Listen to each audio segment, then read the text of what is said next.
Hold on, I gotta get something right quick. Yeah, I don't see it live.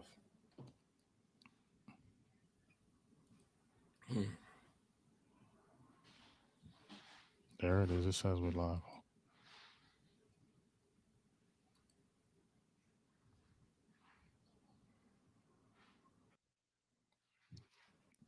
Yeah, it says we live.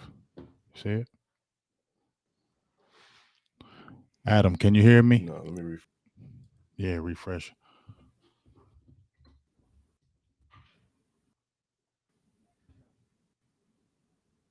Yeah, I see it. Okay. You see it? Mm-hmm. Yeah, Okay. Yeah, everybody jumping in. yeah, I see it. There we go. What up? Brandon Williams, CFZ, Tavis Banks, Justin, Top Flight, everybody jumping in. The Ninja, can y'all hear me? Oh, okay, they hear me fine. Sean J, Bobby McLean, what up with you? Yo, everybody jumping in today. That is because boss, it ain't me. You hear me, boss? Oh It's yeah, you. man. It's It ain't, it's it you, ain't me. bro. You It's know you. it's you, man. It's Shoot. I you. mean, It's soon you. When they you hit when they know Boss them boys Cowboys in and our Big seat, Game James is doing it, they man. like, oh shit, boss on. Yeah, You know. we bring it, see, because a lot of people be sleeping on this off season, big. The Yeah. off season is really where the action is, to be honest. Mm-hmm. Like when we doing games and we recapping games and stuff like that, let's be honest, it get a little monotonous. It get a little bit like, yeah. We know we go break down the opponent, we go do all that. But hey, we got to deal with free agents, we got to deal with drafts, we got to deal with new coaches. I mean, this is the time to really tune in. I mean, this is the exact time. So And can we get these likes up? We always got a quick hater in the bunch. It's like I told you, I got this one hater. I don't know. You watched B Street, didn't you, boss? Did you nah. watch B Street? You didn't watch B Street back in the day? Nah. Anyway. Yeah, it ain't like one of my best memories, but go ahead. Anyway, in this movie, they was basically always spray painting these new subway trains. You know what I'm saying? Right. That's what they did. They graffitied them. And every time they get a new one and they spray it real nice, you feel me, boss? There always be this dude come up there and write spit on it every single time. So then they see their new train and they see it all nice. And then when they see it come through, he have spit all over top of it. Classic hater. They finally caught him. And he ended up dying in the end, but so I see where you go with that, man. So we got a hate in the chat, man. That always. Hey, shout welcome. out to the haters and shout out to the haters. Welcome, and hater. Make sure you please share. Share, and you got hater. a super chat too, man. You got the ninja, man. You jumped in, ninja, so get them likes up. That's and see, I love right that. That's G stuff. Vondale, what's up? Yeah, see, he know B Street, he know. Yeah, man. So Carlos. And then y'all ain't noticed, man. My boy Big got a new upgraded background. See, stop it, man. See, them super chats come through. Man, come on, man. Why you doing that? Man, that's what you gotta do. Why you doing that now? Hey, sometimes we gotta say it until it come. You know what I mean? I hear you. So man, my man upgraded back there. Y'all see that new lighting? That's what I'm talking about. You know what I mean? I'm talking real, man. Come on, man. You got flow built in. KFT. Yo. Yeah, man. So what's up, man? We about to talk this Cowboys football. Last time we talked, when was the last time we talked? 2 weeks ago. We're about 2 weeks ago. Yeah. So last time, okay, yeah. So here's the thing. Here's the thing that we're definitely going to talk about right now, because you've been going on a tangent, with Quinn. And Quinn. I said he was soft. Yeah. But I'm gonna give him a chance, because why not give him a chance? I ain't nobody. But I'm gonna say, hey, you know what I'm saying? Hey, we'll see. That's been my motto for 2021 and beyond. We'll see. But give me your quick thoughts on Mr. Dan Quinn, because I don't, how you feeling about that? I honestly feel like it was an apology tour more than anything. I think it's almost like when you dating somebody or you and that other person is prideful and you got into it. It's some people in a relationship don't know how to say I'm sorry, right? So what to me the Dan Quinn move was basically an apology to Rod Marinelli and um, Chris Richard. They basically said we got a little bit too aggressive going with this hybrid 3-4/4-3, and it was just too much, and we're getting ready to simplify. So it's something, but I was disappointed because it was almost like they pulled the trigger too fast to me. They didn't look at a lot of the other quality candidates that was still out there that was from 4-3 systems, and we could have took advantage of some. But when I kind of slow down and think about it, he is more of a fit because I call him the cheap seats. So like somebody that was fired mid-season, come on, let's all be honest. Any coach that's fired mid-season, we shouldn't be turning cartwheels over. Like they just the best of the best, all because we played them this year and they were up 20-some points. Right. I mean, we came back and beat them. Right. And the coach was known. Right? Yeah, Dan Quinn, your head coach is known for the impossible comebacks. So, I mean, but it tells me that we're going to have to focus on getting them talent because his record says to me, Big, that you got to weapon him up. You got to get him the resources. If you don't, he's going to, based on his Atlanta record, he's going to likely be a bottom third defense. But if you give him some tools, he can be maybe a middle, at best, top 10. He was a top 10 defense once at Atlanta.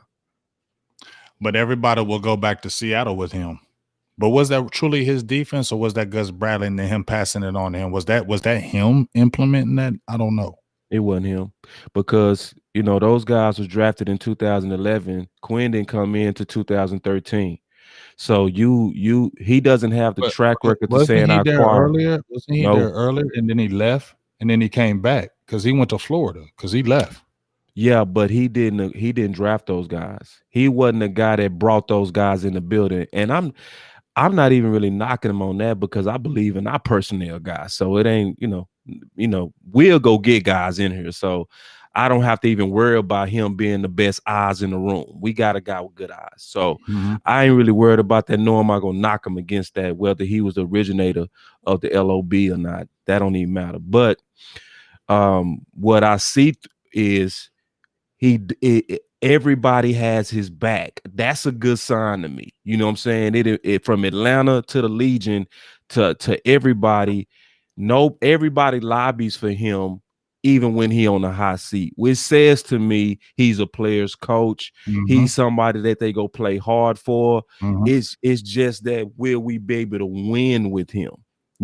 So it's some good and bad. And I finally calmed down because you saw me, I was lobbying against it. I felt like it was better out there. I was lobbying for other coaches, but at the same time, he does fit our culture to a degree, to where being from the cheap seats, he's going to be controllable. If we would have went with guys that I wanted, they would have likely wanted to come in with more say and more pull, and I don't know if that would even work. Because like looking at Marvin Lewis, who was my top candidate. Marvin usually did a real good job of bringing in guys with questionable backgrounds, but definitely dogs. I mean, but that's my wish list. That we both know they don't fit Steven, So when I think about what fit the Joneses, Quinn. I mean, that's why I like talking to you, boss, because then me and you can have the real talks. Yeah. You know what I'm saying? We ain't got to sugarcoat the shit. Right. You feel me? And I mean, that's where I'm at with it. I feel like it's just a sign. It's another shut up signing, in my opinion. It's a shut up signing. It is. It's another shut up signing. Shut the hell up. People don't listen to you on that. They need to listen, bro. Like, no, they don't listen. But I don't know shit. But that's cool. I'm cool with that. That's so true. I'm cool with that. Yeah. But go ahead. But, here's another shut up signing to me because, see, Mike McCarthy goes with this. Mike Nolan, we're gonna do all this and that, snaz and daz. It didn't work. Jerry says, you know what? We rushed into this. We shouldn't have did that. We shouldn't have changed up. We shouldn't have switched up. Should just kind of kept it with us. So we kind of should have thought about it. Okay, let's bring in a guy, Dan Quinn, 4-3. Oh, Legion of Boom. He didn't he coach it? Oh, he did win a Super Bowl with it with that defense. Shut up. Yeah, because Mike Nolan did too. Shut up. There you go. Dan Quinn. Shut up. Right, there you go. Shut the hell up. Yeah. Dan Quinn. You're gonna use that Legion of Boom and the cover 3, and like you said, and I'm not bashing him, but I know what the hell this is, just like you said. So I don't, brotherhood he's preaching, okay. And like you said, boss, people play hard for him, definitely. They go all out for him. Yeah. Even when I heard interviews, that interview I posted with Sean Witherspoon, the linebacker. Yeah. And he was saying a lot of people, backed Dan Quinn, even in Atlanta when it was bad. You can see it. They back him. So that's good. You feel me? No, so that's good. I love that. So that's good. That's a good thing for me, just like you said, because that'll let me know the player's always going to play hard for him. So that's a damn good thing. You feel me? Totally. But like you said, if I wanted just an aggressive animal monster, he's not it, in my opinion. No. Now, is he good? I think so. Yeah. But is he animalistic like I really want? No. I don't think so. No. But I could be wrong, but I just, in my heart, that's just what I feel. Just me, nobody else. I think honestly, Big, for anybody that's hoping we go into like some top 5-ish, top 8-ish type of stuff, no. But I think a good range is going to be just from us going back to the scheme that fit our personnel. I think that alone go just help our D. You know what I mean? It's like, I don't, going back to the 4-3, putting Tank Hand back in the ground with Gregory and letting them boys just get upfield, simplified. You're not going to have them doing all kind of dumb rushes and all kind of stupid stuff that Mike Nolan was doing. That's going to help. So I see us getting back to maybe around 17-ish, 15-ish, but that also depends on this offseason. So we can, based on the talent that was on the field last year, I would bet that we would get back to about mid defense. But if we really kill this offseason, then it can be better. But you have to, in my opinion, if you're trying to go for 6, you got to go into the offseason like we got to get this man talent. You got to go in there reckless. Yeah, you got to go in there like we getting ready to weapon him up just like we weapon up Dak with Lamb. Like we got to get him some guys. If you're trying to get that 6 for real, you got to get reckless. I don't know if y'all trying to get reckless, but I ain't gonna talk about that right now. But we got my dog, the lunatic. What's up, dog? He just now get back in the fold. It's good to see you again, big dog. He got the super chat, $2 holla. Says, so Jalen gonna look good in Quinn's scheme or not? I would say yeah. I think he is. I think he'll get back to that. I would say yeah, because the less he got to think, the better. Yep. You know what I mean? Yep. And that's no insult to him. It's just that I think he's a better player when he plays off of his instincts. You know, so when you got him thinking and hesitating, and when he supposed to be in an A gap and he does a spin move into the B gap because that's really where he's supposed to be, but the ball was actually in the A gap. You remember that play? That was wild. That's overthinking. You know what I'm saying? And that's it. He was in the right place, but I was supposed to be in the B gap. And he goes back into the B gap, and the ball coming right at the A gap. Right. So he's not going to be doing that type of stuff anymore. It's going to be, hey man, shoot this gap. This is your responsibility. That's it. You know what I mean? You don't have to do this, drop, cover the tight end, sink into this zone, all this, Mike Nolan chess stuff, So I think we are much better in the bend don't break defense right now. I really do. Yeah, it's gonna still be bend don't break in my opinion. Yeah, appreciate my dog Tavis Banks in the building. What's up, Tavis? Appreciate you, dog. Gives the $5 holla. Hey ho, we got the donations popping. Always boss when he come in the building. We always balling up in here. Yeah, man. Tavis is my boy. Cool dude. Dog right there. He's super cool. Always brings it. I love that man. He says they stupid for even rushing to something they never had in the 3-4. I mean, that Yeah, makes sense. I mean, yeah, especially they look stupid as far as you rushing to switch to a 3-4 and you had nothing but Zoom. right, You weren't even on the field practicing it. You was doing it through Zoom. You know right. damn well NFL players, I don't give a hell how smart you are. You got to play, boss. Yeah, you got to play, and then they frankly lied to us, man. They damn sure did. They lied to us. They told us all off season last year that they was going with a 4-3 with a little bit of 3-4 principles, is what they said. And they said, and we said it on Lies. the show, that they wasn't gonna make their players fit their scheme. That's Mhm. exactly what they did. They did the exact opposite Right. of what they said they was gonna do. And then December 12th is what you was talking about when we started the show, when Jerry came out and said, my biggest regret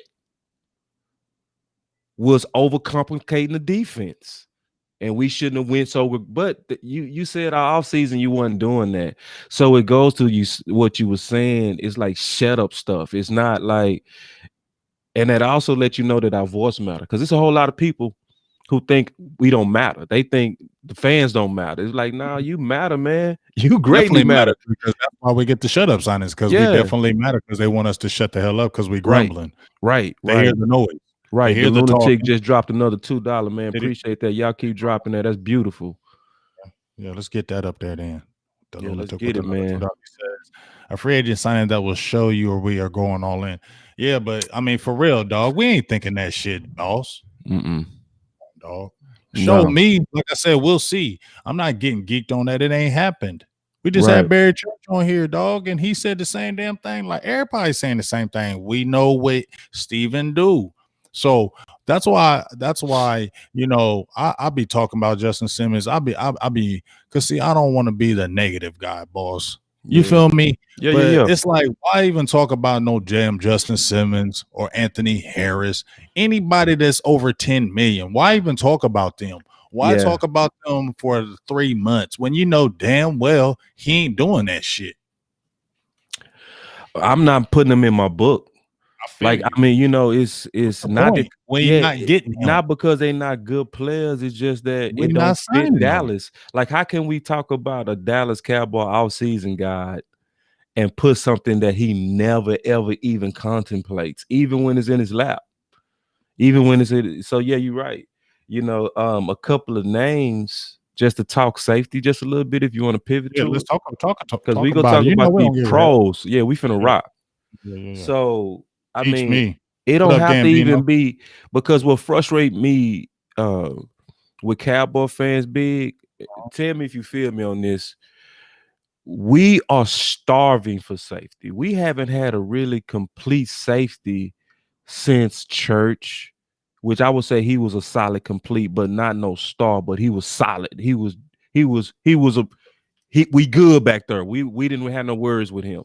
I don't feel Tackling, bad. yeah, we felt okay. But where we didn't have a dog, we ain't had no real dog that's complete since Woodson. Mm-hmm. And we go back that far. So, but the problem with our fans, in my opinion, is because we so thirsty for it, because we haven't even seen it in such a time that Mm-hmm. we always reach for the top. Mm-hmm. And we ignore the epic talent in the middle that still upgrades to what we have. We Mm-hmm. do it every year. We go for what's my boy out of Seattle? Earl Thomas. Earl. We go Earl, or Right. we go after old boy that was with the Jets, Adams. Adams. That's all we reach for, but we ignore the Trey Bostons. We ignore the Carl Josephs, the Marcus Mays, right? The middle, but that's still better than what we currently have. So just to name off a few, I think one person that would be a good fit would be uh Ken Neal. Obviously Yeah. because he coming over with We gonna talk Quinn. about that Quinn. Yeah, And I so think Quinn will go after him because the film, you know the word. I'm not even trying yeah, to get it yeah, out right now. yeah, yeah, yeah, And I think that would definitely help yeah, Donovan Wilson. That'll be a good signing for, and I think that would happen because of the Quinn, and also, boss, it would look so good. yeah, Yeah. Oh, it would be Let's good keep it marketing. real. Oh yeah. Just Let's keep keeping it it real. real. Like It would he's look so already good. making a He's difference. He's making it. already bringing Yeah. in his Come on, guys. dog. Look Let's what keep it we real. It's the yeah. PR too. Yeah, it's the PR. That's why I put him first. I don't even Mhm. think he the best player. Right. But I think we talking, that's sad, big. It's real We not shit though. we not talking best player. We talking We what would the talking real Domes shit. likely do. Like, and so we like they gonna do the guy that's the PR guy, but that's also a guy that gives the illusion that Quinn is coming in with some Want some shit. authority. Yeah. Oh, I got Neil and Ooh, yeah, I got Neil. Yeah. you And feel y'all me? been chirping. Y'all been chirping. Yeah, I Y'all look been what chirping. yeah. Yeah, I I brought already in know. Neil, Mhm. you know. It's so So typical. yes, it's very typical. And it would still be an upgrade though. It So would I still wouldn't be an be upgrade. I I wouldn't be wouldn't be mad though, mad. Yeah, I but wouldn't let's be call it for mad. what it is Yeah, though. but yeah, We ain't yeah. gonna I'm be we still ain't being mad, nah, but we calling nah, for what yeah, the it's hell it is still though. I'm still with you, which I took your spirit from the last 3 weeks. I Show took me your state. spirit. No, I took yours. I I really took did. yours. I Like the took show me state, that's gonna be me all the way to kickoff. That's gonna be me until death. Well, until a ring. I Yeah, gotta till the like rain. y'all gotta get to the dance, bro. Cause like at this point, we've been rocking loyally, drinking all kind of Kool-Aid with I bet y'all don't cocaine drink in it. that Kool-Aid no more. There's a whole Oh, bunch of bruh. cocaine in there. Nah, I don't smell you drinking no Kool-Aid, man. You I'm like not me, drinking man. that You shit. checking it. I bet you I don't. I ain't even gonna check it. Just You keep that smell shit away from me. I ain't sniffing it. I'm not falling for that shit no more, dog. And hey, everybody in the chat, get these damn likes up. And also, we got Connor live say he's supposed to be coming in the building. I already sent him the link. You know, he's that draft guy, and I got some guys. Do you know any guys, boss? Because there's a few names, and Connor gonna go nutty on it because that's what he do. He gonna. I like this guy, and this Connor. Yeah, Don't yeah. get mad at me. That's Yeah, I just how definitely got some names, and I would take my everybody's safety. talking about the Trevin kid. Yeah, I ain't buying it. Okay, see, and that's gonna be fun because see, you ain't buying it, and he is because he said he's the guy. So it's gonna be some great, good debate when he come on. Yeah, Who you yeah. like? Because hold on, let me throw a name out. Let me throw some names out. All right. Everybody's in the building. Mm-hmm. Okay, yeah, definitely. This will be some good debating. All right, so I got a few names because I haven't really studied all this shit. Yeah, but I got a couple names. Andre Cisco, my Syracuse. number one. That's my number one safety. He got hurt. Yeah, ACL. Mm-hmm. And I would still take him 2nd round, no doubt. No, we're not doing the injured guys, boss. We're not doing the injured guys, boss. We're not doing that. We do that. Let's just talk about it. Let's just talk about it. I mean, let's about just talk about it because you know I ain't gonna never sell you no wolf tickets ever. I know like that, but I know he might be. I'm gonna nice. give it thought. You know who else was coming off of ACL that I know you would take right now? Who? Eddie Jackson. And I said when Eddie Jackson was coming out, we should have got him in the 2nd round. You wouldn't take Eddie Jackson? He not. I just don't want to deal with that, boss. That's all I'm saying. That's an all pro. But from my view, it makes him a steal. You getting the 1st round talent. That's when did he tear his ACL? He tore it the year before, so it wasn't quite during the season. He only played. Did he got hurt again this year though? Didn't he? Because he played only 2 games, I think. No, Eddie played all these games, man. Eddie been doing Cisco. Yo, Cisco got hurt with the ACL. He been out since early this year. Okay, but so early. But yeah, it's early. So that's why I would still get him. And I also look at the history of ACLs now. When me and you played, ACLs used to be the death of you. Honey Badger came back from it in 1 year. Watson came back from it in 1 year. You know what I mean? With no knee braces. With the injury guys. Yeah, but you getting top talent. See, me and you already having a good debate on this. But it's like I would take the risk because that's also what we do in the 2nd round. That's our risk round. That's when we take our risk round though. I'm tired of risk. He's a good player. He's a good player. You to me, well, it also depends on how you see him. No, I don't think he gonna be. I think put it like this: Tyler Biadasz had surgery. ACL. No, it was a hip and shoulder, and he had one of them in March. That's why he dropped. He was a 1st rounded graded center. who had a better grade and more awards than even Travis. But we were smart and we moved up for him. And look how that paid off. And he had surgery during the season. I would take the chance, but we can move on to other ones. I ain't just in love with him to that degree. It's other safeties. You know what I mean? So who else you want to name? Oh, I got some. Harris Ford, Pittsburgh. Terrence Ford. Harris Ford. I love him. He wouldn't fit Steven. He too much a dog. It's a such thing on the Dallas Cowboys as too much a dog. And my question is, will his striking transfer to the league? He killed people in college, and he make you feel every bit of that 190. But I don't know if that 190 go transfer with the way that he strikes. I'm not. But if he playing it free, I mean, it ain't like Xavier Woods came in big. Xavier No. Woods little. Yes. My God. Yes, but he don't use it either. He don't use it. He don't. But Harris he is going to use it, and my concern. But we already got a guy that's going to lay that use wood. it as well. Yeah. And I would say he's Donovan Wilson 2.0, maybe. But we don't need that. But we don't need right. That. Well, you need somebody. I like him, but I don't like his weight. Because here's the thing: I feel you with the weight, but I think you can get by with that because you can put on some pounds in the NFL, and you know that. Can. Yeah, you can put on a 5 to 10 pounds. He would need it. Yeah, and I wouldn't be mad at him if we rock with him. I would sit back. It would just I just don't want you bouncing off balls. That's all I want. But he got the most heart out of all the safeties in this draft. He got the most dog in him. I'm telling he's a man. The announcers said when they was calling the game, he might have too much dog. You got another super chat, and somebody said Hamza would be great. I can't say that down there. Yeah, Hamza from Florida State. That's a no for me, dog. No, I know it's a no for me. It's a no for me. Like I don't know all these guys, so I'm not gonna front on here. Yeah, and that's all good. Like y'all know it later from me. I went through safety. I just said a little bit on him. Now the other TCU, the lunatic just mentioned, he's little.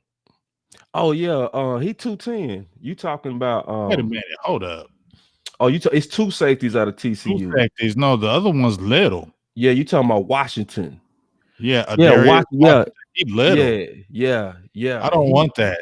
He plays good. No, he plays I good. get it, but yeah, he is little. But that's my same argument on Paris, man. Is will it transfer? You know what I mean? Because his tape good though. Watch the tape good, bro. Like now I've seen a few things about Washington I like, but that size just kind of scares me. You feel me? Yeah. And see, cause I'm like you with that on Paris 4. We got the same kind of red flag on those two because we saying the same thing. Will it transfer? You know what I mean? And my second round pick, I want it to almost be like my first round pick because we have a top 10 second round pick, which is in most cases like a first round. You really want to hit on both, like on the player. You know what I'm saying? Like, so Davis just saying, well, what's about my guy right here? Cisco, he said boss. Man, boss. Yeah. Yeah. Oh, yeah. Tavis, I haven't scouted him detailed yet. Here's the thing, I ain't got over to him yet. Here is my thing. Okay. This has to be a guy. Are we thinking that Donovan Wilson, or you think they're going into the offseason that they feel that they're set at strong safety with Donovan Wilson? Do you feel that yeah, they're hard? Yeah, I'm pretty certain. What he did this past season. Yeah, he finished his campaign where it is just proper to have him come back as the starter with no plan and no competition. Like treat him as the starter, right? But the thing about Donovan Wilson that I love is some people say he don't have range. I see the opposite. I see great range with him, and more so because he can flip his hips so well. You know what I mean? His change of direction is so good. He gives the illusion of windows that's not there. And that's why I love Wilson. Like you'll think that window open and he'll close it, you know, especially when you look like you're getting ready to release the football. So I said all that to say he can play, in my opinion, both.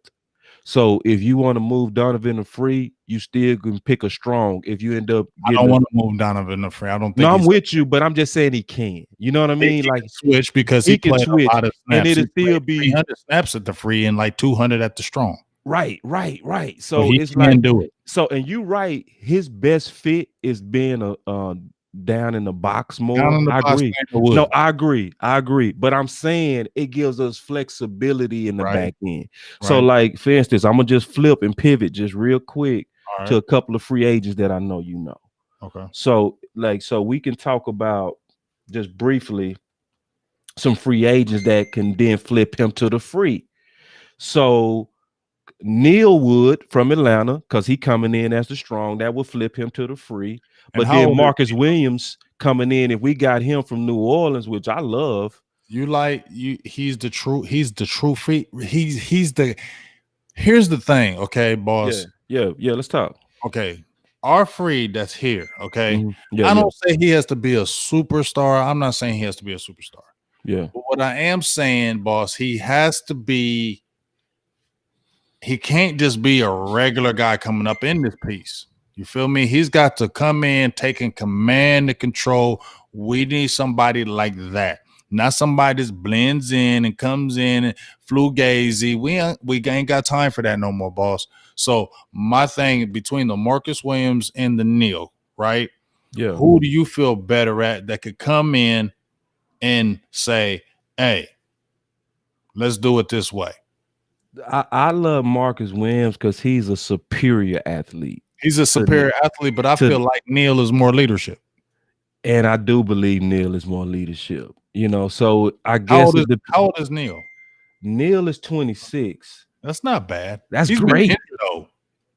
Well, He's been he played 15 games last year, so his last year was solid in terms of getting through the season. You know what I mean? Marcus Williams also played a lot of games. Carl Joseph had a good season in terms of durability, and he's cheap. He was $2.5 million, bro. $2.5 million. And that's way better than what's on our team, bro. Like he would have came in right now. No doubt. Starting. You know what I mean? Like starting and quality. Like just watch. I know you watching, but to the fans that's watching, just turn on the Browns game. Look at number 42. You better not come across that middle. Say he's still the same. I've been talking about him for a while. I know. And Carl Joseph was one of our 30 visits, man. Come on, bro. You don't give up on them when they get back. I think if you're talking Carl Joseph, I think he would be affordable. Exactly. For the Cowboys. Yeah, and I'm not saying he's a superstar, but he's an improvement. You know what I mean? He's a major improvement to what we have, and that back end just is better with him. And that's what I'm saying. Like a lot of Cowboy fans, I see somebody in the chat say no on Carl. I'll say, okay, so then I guess what are you saying? Yes to Xavier Woods. I don't see the name. I just see no to. But it's like it's so just realize, fans, my dog. Yeah, so no. Just realize, fans, when you say no to one of these, that you're also saying yes to Xavier Woods. You feel my point on that? It's like, all right, no, because when you brought that up to me, and I thrown it out there, like everybody says no on Woods, right? Yeah. I say no on Woods. You say no on Woods. We can all say no on Woods. That don't matter what the hell we say. You feel me? Right. If they throw an offer out and Woods ain't getting no offers out there, and they throw an offer out him, he's gonna take it and bring his ass back there. So it don't matter when we say no. We talking real. Right. And if we said no to Anthony Brown, and what happened? Yeah. His ass signed to a cheap deal. He signed to a cheap deal. You know why? I said we go sign Xavier. That's what I'm saying. You said it. You said it before anybody else. So make sure we know that. Yeah. But, and I don't want it, but I just think we'll do it. It's real. But Anthony Brown was hurt last year, right? Yeah. Guess what? They brought him in. Offer say ain't nobody in the market gonna be looking at you. Here's a little offer. Bam. And he took it. And that's why I think Xavier Woods coming back, because ain't nobody gonna want him. He's at the very bottom of a good safety class. This is a good free agent safety class. The good news for us is that this is what I would call supply side. So, like, remember defensive tackle last year in the offseason, Boss Cowboy got defensive tackle was big in supply. It was a bunch of them. Whenever that happened, you get great pricing. Mm-hmm. You know what I mean? So, like, I know a lot of people shot him down. That's fine. We can keep moving. Marcus May, I like Marcus May, but is he affordable? He's probably probably not. So we can keep moving. that's what I'm saying. Yeah, he gonna be He's a value, and the he's Jets gonna don't want be to pay at least him. yeah, because he's going to Just be a- at least a Yeah, $9 to $10 million guy. yeah. Dallas ain't But paying we that. can keep moving to Sean Gibson out of Chicago. He You know what could I'm be saying? affordable. Yeah, he gonna likely be We got to affordable. look at And the middle range. We can't look at no high guys. yeah, that We everybody I'm we look talking about that, and that's middle why of the we pack. Right. started. That's why we Exactly. started the show on stop shopping Simmons and stop And, shopping them boys. and Like stop shopping everybody like that until Steven shows anything different. Don't even exactly look at them like no more. right. You Yeah, hurt your own heart when you look yeah, at the people when you know damn well he's not going to do it. So look, that's why I be trying to tell Cowboys people. I'm not saying I'm the smartest one, but what I am saying is I've seen Steven enough, or when I watch Jared enough to know their brain a little bit. And if right. he says that this is what we're gonna do, and this is what it is, and he keeps showing it year in and year out. Believe him. Well, damn it, believe it. This is Yeah. what it is. So stop looking at a top guy because we're Yeah. not getting him until he shows it. And he hasn't shown that since he's been doing this. So we need to look at mid-level guys or Yeah. lower. And that's exactly what we doing. And because we keeping it real on this show, like it's gonna be some people out there that's and see, this is why I hate the strategy of first talking about the Simmons. Right. This is why I hate that strategy. Because you're right, the Joneses dangle those types out there, then they don't pick them and then say, we tried. You know what I mean? Mm-hmm. That's how they do us. Well, we tried to go get Adams. He just wanted to be, they wanted Tyron Smith and Zach Martin. Of course, we couldn't do that, right? Right. Tyrone So- says, I ain't cut you off, boss. I ain't No, you mean good, to. you good. Tyrone Church, you know, he be on it. he the Malik Hooker guy. I always like Malik Hooker if he could stay healthy. But Yeah, look at you. You be blowing up over there. Tell her to chill out. I know, man. Show. Pimping ain't easy. I know it ain't. But I said, Everything yeah. goes. No, He said- Malik Hooker, it's a no for me, dog. Pimping ain't easy for real. Tyrone Church, $7 million for Gibson.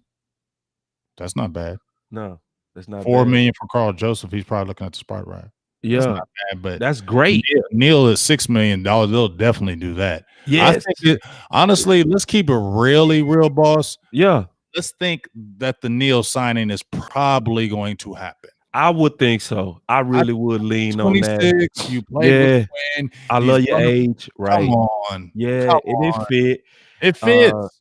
But this guy's on here that's better than him. But I would take I know it. this guy's But it's an upgrade, so I take it. I'd be like, all right, we better. Now we got to get corner right and nickel. You know what I'm saying? And we one step closer. I would be cool. Let's talk about the secondary coach, Joe Witt. Yeah. What do you think about him? Joe Witt is a clone of Chris Richard, man. They literally speak the same language. They was leaking him last year. And I know. I remember. I thought he was going to get the job. Me too. And then he just went to Atlanta. So I started researching in students. I started kind of hearing his name. And so I pulled up, you know, obviously like we do the same type of stuff. We go look at his background, look at certain speeches to try to get a feel for him. So I looked up his speeches and he talked exactly like Chris Richard. I know. You know, the DNA of our team is physicality and effort. But the things that I do like about him is he does seem to be a no-nonsense type guy. Like he was talking about Greedy. And we all know Greedy was a top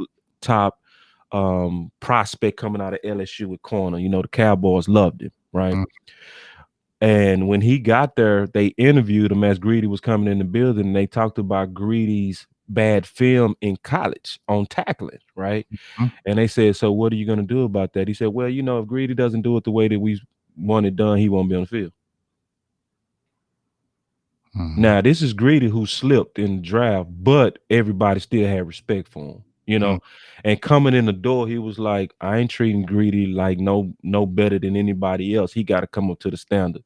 So in terms of having a talk of enforcement, yeah, He also is a guy that you can tell has prepared himself to potentially be a defensive coordinator. And I honestly think Quinn was the package deal to really get him in the That door for was McCarthy. that was the package deal. Yeah, like I think they really wanted um this coach, Mm-hmm. but they was like, we go partner you with Quinn so I can really smell you. I don't want to give you a first time D coordinator job. So I'm gonna package you and we go kind of puppet you up a little bit and kind of smell you from the inside. So his stats look horrible the last 2 years, but I don't blame him for that. You know what I mean? Right. That's like blaming Jimmy Johnson for taking over after Tom Landry. He had to build. You know what I mean? Like Mm-hmm. when he walked over there to Atlanta, Trufant was injured and then ended up leaving, right? Mm-hmm. And we both know Trufant was a dog. Dog. That's a quality corner. So And then he had, I think he did a good job with the rookie over there. This AJ, yeah, AJ, AJ from Clemson, yeah, pretty yeah, good. yeah. He played pretty good, even though they was scorched earth on paper. What Mm-hmm. he was working with wasn't he wasn't working with nothing over there. Right. And then also that pass rush, because we know about Tack. We talked about Tack from early in the season. Tack went down in that pass rush chain. You know what I Yeah. mean? And we saw the pass rush instantly against us. We Mhm. saw Steele was getting killed fast. So you lose one of your so the secondary and the talent was put in a bad place. So I'm not gonna really judge him when you inherit it bad. You know what I mean? I Right. got to give him his chance to get his guys. Mm-hmm. Then we can judge him. You know what I mean? Because his career track record is fantastic in Right. terms of finding sleepers, a good name like Shields Neal be like, yes, I co-sign. And then Rod Wilson be like, yes, I co-sign this guy. And remember, Rod Wilson was considered a failure. Charles, my father, thank you. Charles Wilson was considered a failure going back to Green Bay. People forgot that. His whole Like career went his from boom, dead to boom, boom. Right. It went right back up, and he was over there during that time. right. So I got a good feeling about him. I think he's like Quinn, where you got to get him the guys, and then he gonna make it happen. He gonna make it happen. You know, and then for Green Bay, generally, even remember we played them in 2016, Mm-hmm. they were banged up. Right. Remember, they was banged up. They had safeties and stuff playing corner. They won that game, and you couldn't tell it was safeties down there at corner. You couldn't. Them boys was coached up. Right. So I got a good feeling, man. I got a good feeling, and I honestly feel like the thinking that's going into building Quinn so far is good. What's gonna tell me the most is who they bring in here as this DT coach. That's Yeah. gonna tell me the most. Because like I came to this conclusion after I got off of going crazy about Quinn because I didn't like that we didn't shop. I hated that we didn't shop. But when I got off of that, I really just came to the conclusion that defensive coordinators and head coaches are like presidents. You know, so whenever there's a Democratic president, the far right will go crazy and be like, socialism, communism, and they start making these isms. And then when a Republican is president, everybody start, we going back to slavery. America first is the KKK. It's always extremes, Right. But the reality is both presidents are always going to be really a reflection of the cabinet that they choose, Mm-hmm. the people that's running the agencies. So I want to see who go run the defensive tackle agency if we talking government. You know what I mean? Right. Because if we don't fix that with the talent and the coaching, who cares about back end improvement when your front end still trash? You know what I mean? You can have the best safeties in the world, but if the running lane so big that running back coming streamline down at you, I don't care if you go get Neil. You go get Neil out of here, you'll get him hurt. You know what I mean? Exactly. So it's all about the guy that they choose, because they got to get a guy that's gonna have a standard like Rod, man. If we don't get a guy that when they pick him, you go research him, I'm gonna research him. If we don't both come away and say, okay, I see this guy is an enforcer. I see this guy is gonna come in with no bullshit. And if it ain't no hustling, they gonna be gone. And when I go look back at his track record of the guys that he's coached up, I always see effort. If we seeing that, we good. Mm-hmm. Well, I'll tell you what, this is what I feel about what. Let me get this question in right here from the lunatic, and another question ready to come up. He says, "So what are we doing with Anthony Brown? We cutting him or keeping him?" I mean, that's I feel like that's going to be up on the staff. I heard that if they do cut him, they could save 2 point like 5 or 6 million on the books if they do cut him. Nobody's crying if they do cut Anthony Brown, but I think they're going to look at the depth if something like that were to happen. Maurice Kennedy is coming back next year. You got Diggs. I feel like they will bring Cheeto back on some kind of way. I think he's going to come back. I think Lewis is going. You got Reggie Robinson, who they can move back to cornerback. They have Rashard Robinson. I'm sure they're going to draft as well. So you know what I'm saying. We'll kind of see, but I think in my heart, he's probably going to come back because they're going to look at we need depth, and he's a veteran, and he's not costing us a lot. And I listened to the show with Church with the late night hype. He said blow it all up, but he said that he thought Not even just that. I wanted to bring up something else he said that's even bigger. Mhm. He was one of the first people that I heard on the inside say Jerry's guy. Mhm. And he was talking about Jalen. Yeah, we all know that. Right. Well, I know we know it, but I ain't never heard nobody say it. You know what I mean? Yeah. You know, I heard Garrett guy. We all suspect Steven. I ain't and that stayed with me when he said that, because I think when you become a Jerry's guy, it depends on the friendliest, if you sign a team friendly contract or not. The guys who sold they sold by selling themselves cheap, that's who he liked. You know what I mean? And Anthony Brown got a bad contract. Jalen got a bad contract. When I say bad, I mean under market in a long contract. You know what I mean? Liel got a bad contract. Gregory, he been hanging around for cheap for a long time, right? So when you give Jerry a deal, Jerry to me is the type of guy that don't forget about you. And he try to always let you know, I didn't forget about you. You know what I mean? He's old school businessman. So I think Anthony Brown kind of fall into that category where he gave a team friendly deal. Therefore, in normal circumstances, he would have been gone. But because I think he's in that camp of Jerry's guy, we go see him again. Because it never made no sense to me, even last year, how he kept appearing after getting bombed and dogged, and he only showed up them last two games on zone interceptions. But other than that, he was typical Anthony Brown. Like Minnesota went at him like, we know you're the weak link and we're going to go at you. And they kept killing him until they put Reggie in there. And then they got Reggie a couple of times. Then they put him back in there. Got him again, Anthony Brown. And then they finally said, okay, put Jordan Lewis on Thielen. And that stopped it. You know what I'm saying? And the guy that had the hardest assignments throughout his whole tenure here was Jordan Lewis. He had to match up against old boy from New Orleans, was Kamara. Mm-hmm. He had to match up on Ingram. He had to match up on Thielen. Like it's amazing that y'all give this man the hardest assignments, but then treat him like he had the least amount of value.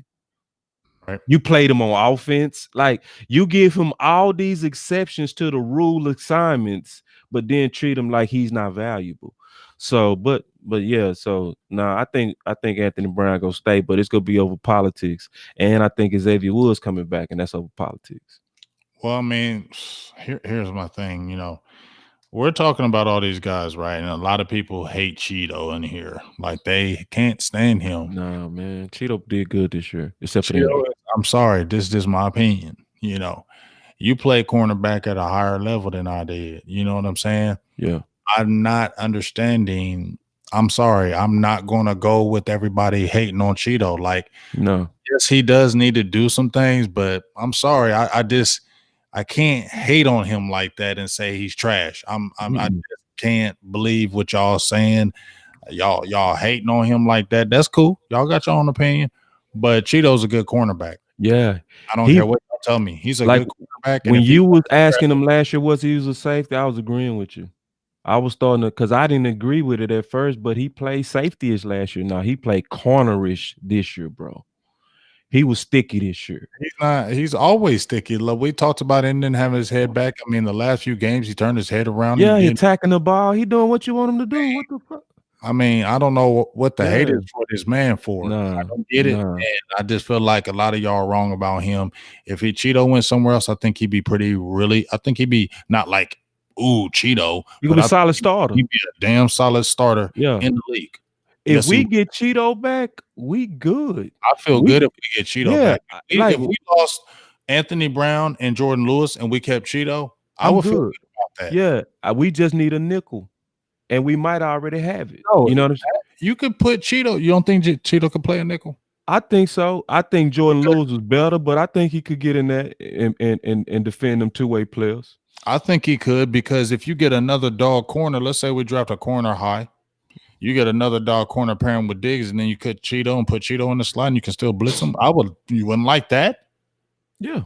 I mean, yeah. I mean, and big. Let's see. Let me tell you what I hate, bro, with all my heart. What's that? Why the corners always treated like they the bitches? Right. I don't know, dog. Like for real, like it's like, do we watch the games? The people that killed us was the safeties. Right. It wasn't them corners It wasn't the corners, man. The corners was all right. You know what I mean? Like they wasn't great, but they wasn't bad. Like, and matter of fact, Diggs got burnt the most for the D balls. On D balls, it was Diggs. The one that, the one you don't remember. Look at that, because Diggs was the guy that everybody wants to do good. Yeah, so, but that's lazy. Like, stop being lazy, blaming. Can't be blaming. Like, stop blaming and look at what's happening. Diggs lost them first 4 games based on them safeties getting toasted. Right, for sure. Them safeties was getting ate up, and the corners didn't have any help back there because the safeties ain't doing their job. Yeah, they not doing their job. Corner. Yeah, you know that's happening. As you know, they going at that. So it's like, as fans, I don't want us to be blamey asses. Like, because I'm hearing people, we need to replace that whole defense. I'm like, no, we don't, bro. It's some good people on that D. Stop that, bro. It's stupid. Like, stop that. I'm cool with Cheeto. I'm cool with Cheeto. And like I said, if you can save 2.4 and get the cut, and Reggie Robinson's here. Like I said, Reggie played good. I mean, you had Maurice Kennedy come back to Rashard Robinson. He's not little. He's the and he fast. He's like 6'2". Yeah, he played and bad. Reggie was getting better. Like, like the person that was the obvious. I'm trying to think of the word. The obvious snake in the grass was Anthony Brown. Like, I mean, let's keep it real. Like what did Anthony Brown do this year? He got the couple interceptions, and they'll try to give him the pass, but he wasn't doing shit. Yeah, the person that would give up them third downs was Anthony Brown. But other than that, them other guys was all right. Like, they win that Reggie Robinson against Minnesota. Yes, it's his first game. The same thing happened. Rashard Robinson, thank you. I always mess up the name, but because they're close. Yeah, but this the deal. Mm-hmm. The same thing happened to Wilson, Donovan Wilson, when he first got in. He got beat and they took him out. Sometimes you got to let these guys grow. Schultz took 3 years to grow to average. Mm-hmm. And I said what I said right too, because I finally figured out Schultz. We're gonna go back to defense and safety, but I came around on Schultz. I'm not as high on Schultz as I was, because what I really figured out is that Schultz he got up to average, and because he was so bad, his average looked like he got up to elite. He would never looked elite. I did a video on him. I'm not the video breakdown super guy, but he did nothing. Yeah, he was witness. Witness. He was witness. Like retirement. No, you got to add retire witness. He was witness at 40. He's witness at 40. Not young. I ain't that bad. Don't do him like that. No, he was witness at 40. No, because he broke. They put up the same numbers, bro. I know that, but he did break the tech. No, you're right. You're right. No, you're right. So don't do that. I ain't gonna shoot him down like that. Yeah, don't do that. His numbers was witness, but His numbers But you're right. But you're right. but His game was not but witness. You're right. he had a Yeah, little more I ain't gonna shape. He shoot him didn't have down. to Yeah, I really ain't gonna shoot paddle him with the down damn that bad. feet. Yeah. You know Yeah, Witten can do I that back shit. up a little bit. I ain't go shoot him down to the ground that bad. You're right. Right. Because But his he's jack was regular. impressive. His jack was impressive though. But he is regular. Like he's not a guy. And what was pissing me off is we was giving him passes as well, because he was a lot of times out there on the 11s where he was the tight end. They would even split him out, bro. It was literally no separation every time, bro. He wasn't getting open. The way that he, yeah, and it's like he's the most easiest cover out there. He really is. It's not a when I watch him, I'm like, how do you lose him? Because you don't. It's like not like his blazing speed. No, I mean his route running is okay. It's bad. It's okay. bad. Like right. it's bad. He's not Now that's you like bad. a Witten did. Like and he like and see at least Witten, but he got open this year though. Witten was slow as turtles, but was deceptive, bro. He had great body language. Like he would show left when he going right. You know what I mean? Witten was low. He was slow with it, but it worked. But he would lean. He would lean, yeah. You wouldn't know where he's going because he wouldn't know where he was going. Yeah, he was smooth. Like Witten was smooth. Like even late, he was smooth. But I ain't trying to hear that shit. I know. I'm with you. Hey, my dog Taylor. I got beef with that dude. No, I'm with you, bro. You say no more. Say no more. I got beef with Witten. Yeah, but, my dog Tavis Banks and a lot of people, some other people mentioned it too, and I'm gonna get KMT. I think he said something, but Chris Westry. Yes, forgot about him. Yeah. I thought. I mean, I know it was like 6 plays. No, you're right though. No, I'm with you. He looked good. But damn it, that length out there looked great. It looked great, didn't it? That looked good out there. I can't even front when I see Westry. It made me want to see more. Was like, ooh, I want to see more of him. And see, he was part of AJ Green, and he looked so much bigger than Green. It was impressive, bro. I liked it. Yeah, and so it's.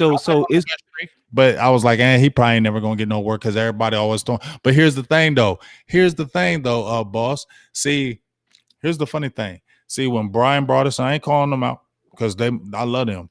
No, I know. I already know what you say. He said he looked lanky. He looked long. He looked like his turn. He didn't get no time. I ain't see that either. I ain't see it either. I agree with you. I was like, I see different. See, I was listen, bro.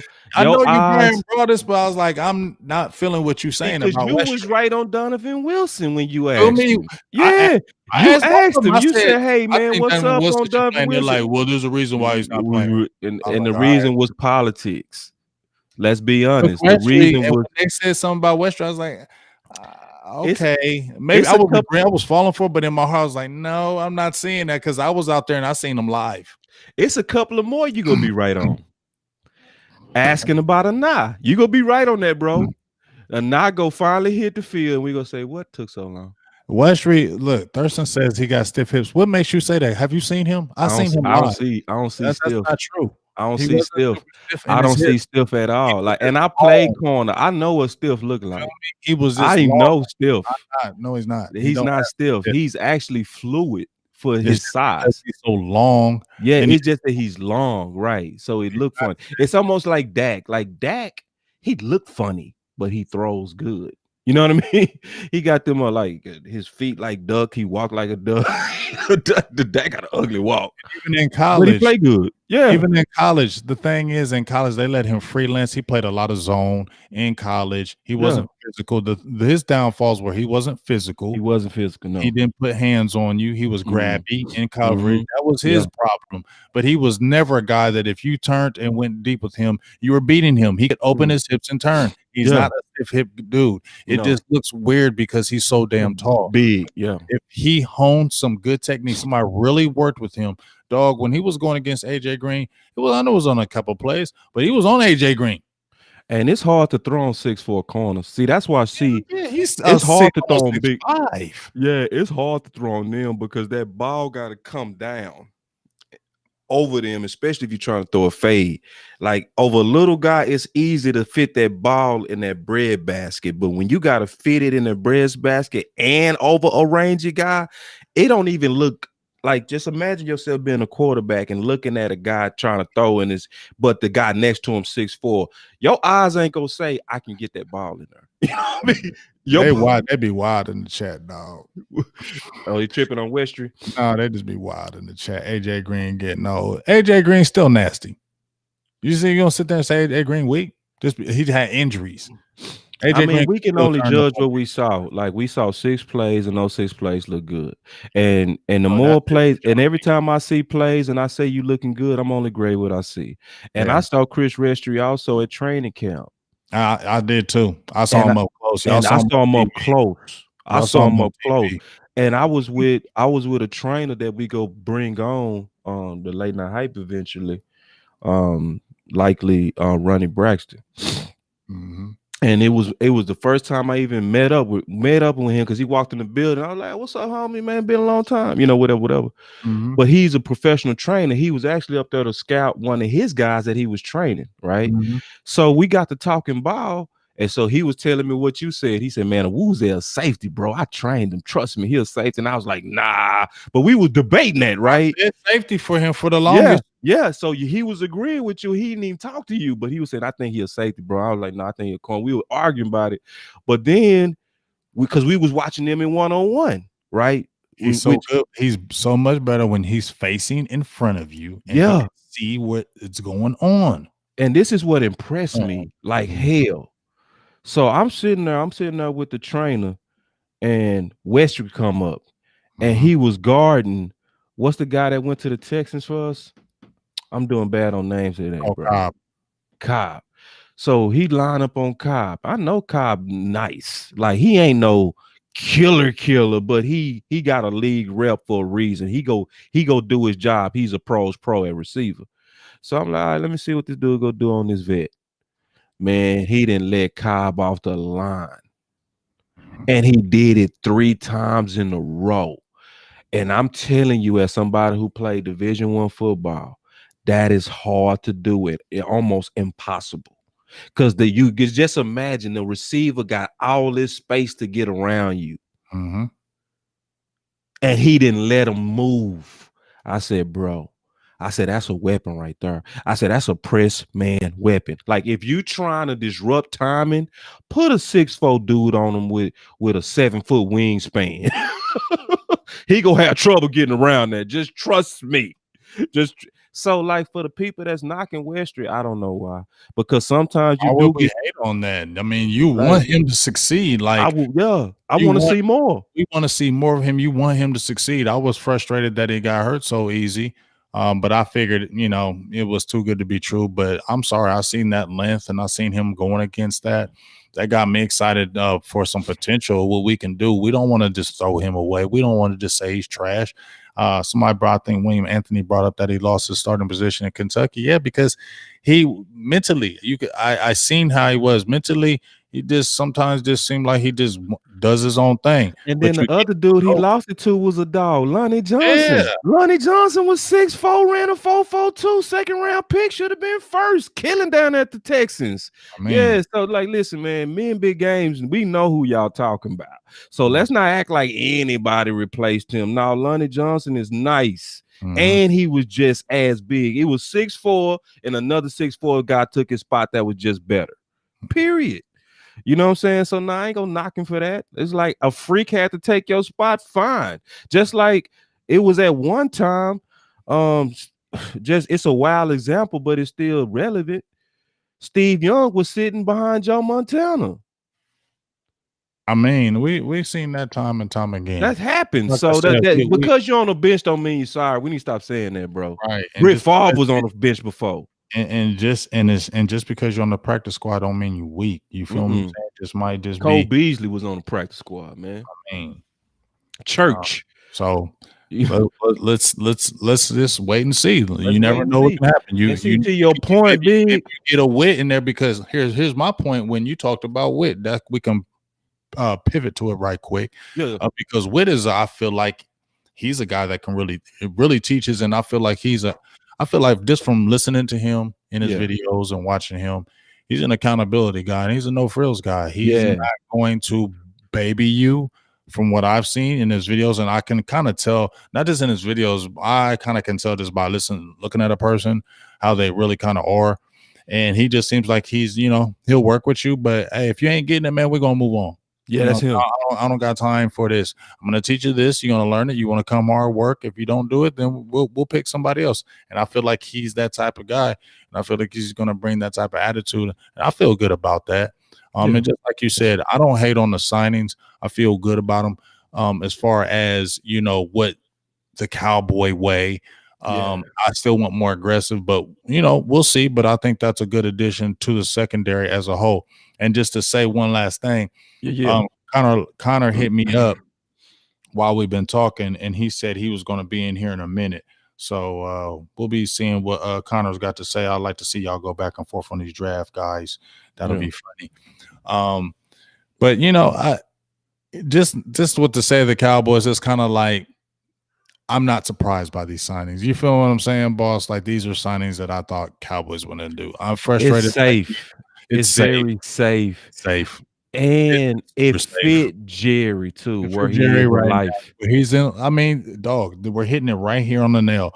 I'm 78 years old, 79 years old. I'm about to can't take risk. I can't take no more risk. This is what this is, boss, and we know. Yeah, that's what it is. I can't take no more risk. Yeah, I gotta play it safe. Like that's why he didn't get the wild man Jerry, the all man Jerry. That's the 90s.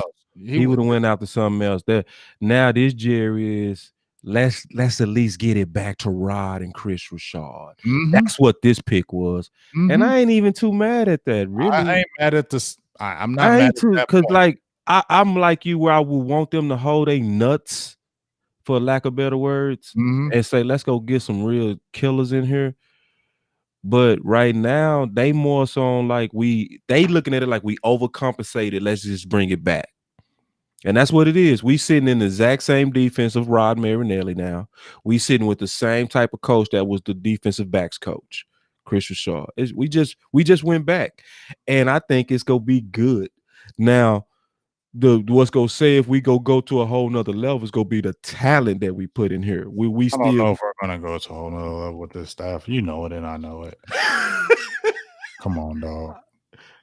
I like how you talking it though. Well, we safe, and we see the angle that Jerry's coming because he's safe. Even when he moved on from Garrett, he came back with McCarthy because that was safe. And he said it. I need to go with somebody in the foxhole, somebody who's been there and done that. And when he said we jumped out there, that was too scary. I'm old now. So this is what I mean by get some dogs in here. We gonna have to get some value dogs, and we gonna have to totally abandon the Jerry guys, Steven guys BS. Like, we can't, if we put it like this, and you said this about 3 or 4 weeks ago. You said, because we was talking about, you said, boss, you really think Xavier Woods coming back? I say, yeah. I say, because of the politics, they like him. And you said, if they get him, I'm out. Because that mean they not serious. It was that time we did a show for 5 hours, and you said, I'm out. So that's really what's gonna tell me because bro, like we said earlier, it's always mid-tier safeties that's upgrades to what we had in this building, bro. It been that this last 4 years. Trey Boston could have came in here at any time for a cheap price and been an upgrade to Xavier Woods. Any one of these years, bro. The last 4 years. They didn't even touch him. They didn't even touch him, didn't even mention him, bro. Right. They ain't even, and then when it's a good safety, they start making up stuff like we look at the type of safety. Stop it. Yeah, so what's gonna tell me if they really going into beast mode is, do you at least upgrade the obvious spots that could be upgraded at a cheap price, bro? Like, I know people was yawning on Carl Joseph. That's fine, but Carl Joseph is better than what we have in this building, which means we improve. You see what I'm saying? And the price is cheap. So it's like, if they don't make moves to where we see some bodies in here, that's at least like, yeah, that's better than what we got. He not gonna be running from no tackles like Xavier Woods. You know what I mean?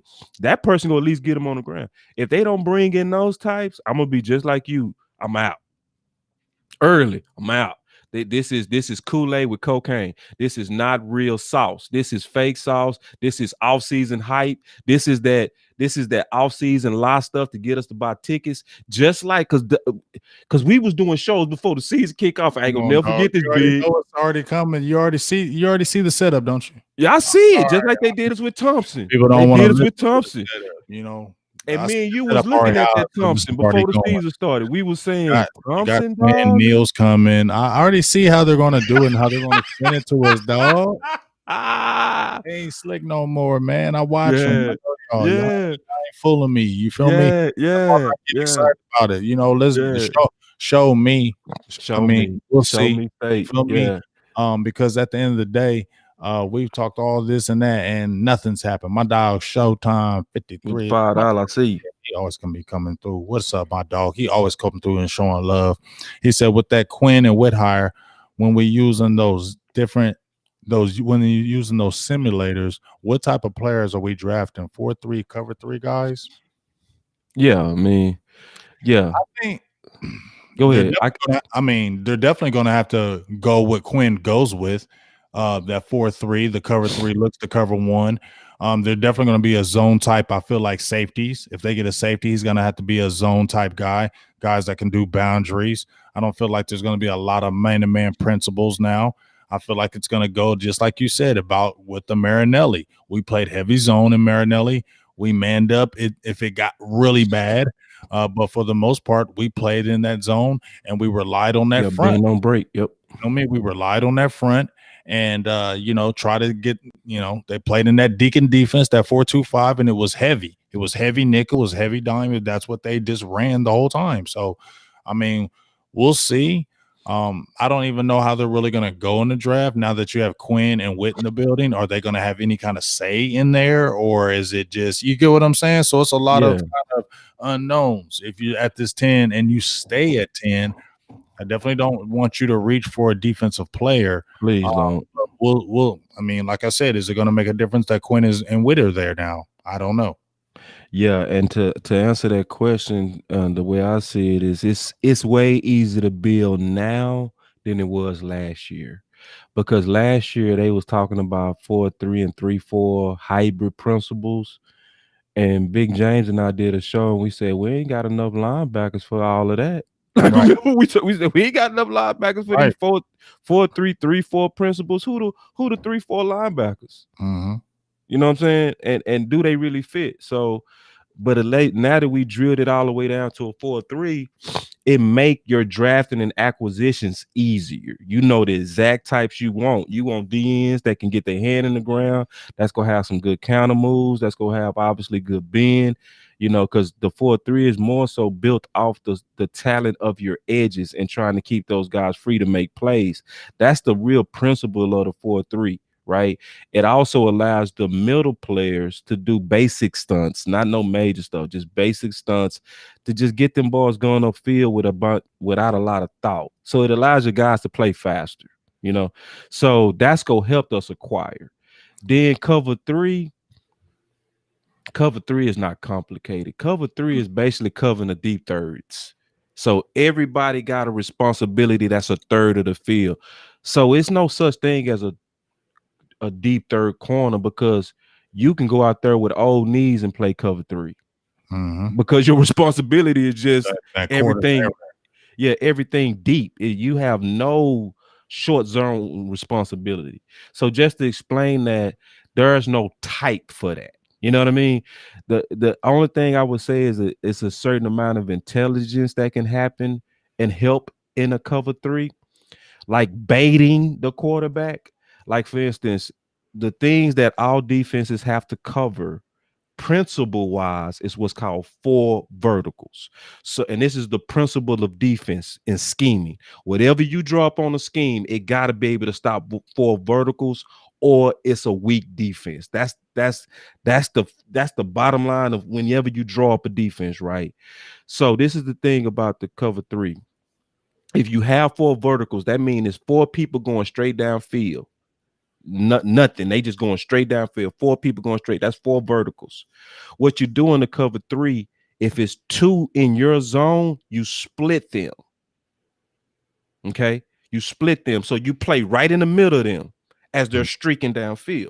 Okay, and you break on the ball. That's how we're taught to play cover 3.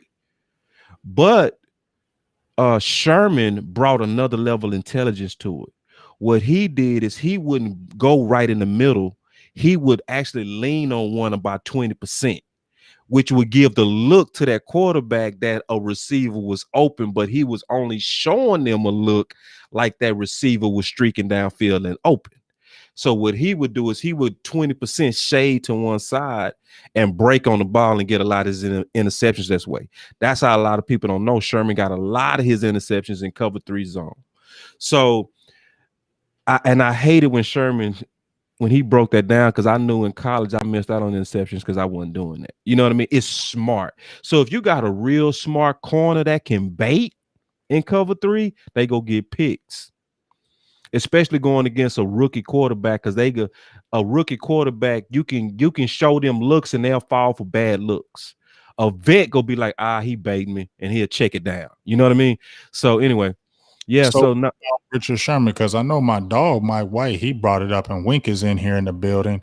What about Richard Sherman? Because it's been talked about, him going and playing in free safety. I definitely feel he could play it. What do you think about him in the twilight, playing a free safety for a couple years and drafting a young dog and letting him grow up behind a Sherman, because he has the mind to do it? And I think a Donovan Wilson would definitely look up to him and follow. What do you think about that? it's risky. I'm As not in, gonna say it's risky because there's no evidence of him being safety, and I don't get the true safety feel out of him. He too calculating. mhm, You know what I mean? Like a real safety, to me, they always got a couple of screws loose. mhm. And he's not. He's physical when going against receivers, but he not gonna be physical when a running back coming streaming through that A gap untouched. He ain't gonna come up there and just lay that wood on him like a crazy safety would. A regular, normal screw loose safety go make that play 100 times every time. You know what I mean? Just go up there and bang, bang him, put him on the ground, and get right back up. I don't think that's him. I don't, and I wouldn't want at all to even risk paying you to see it.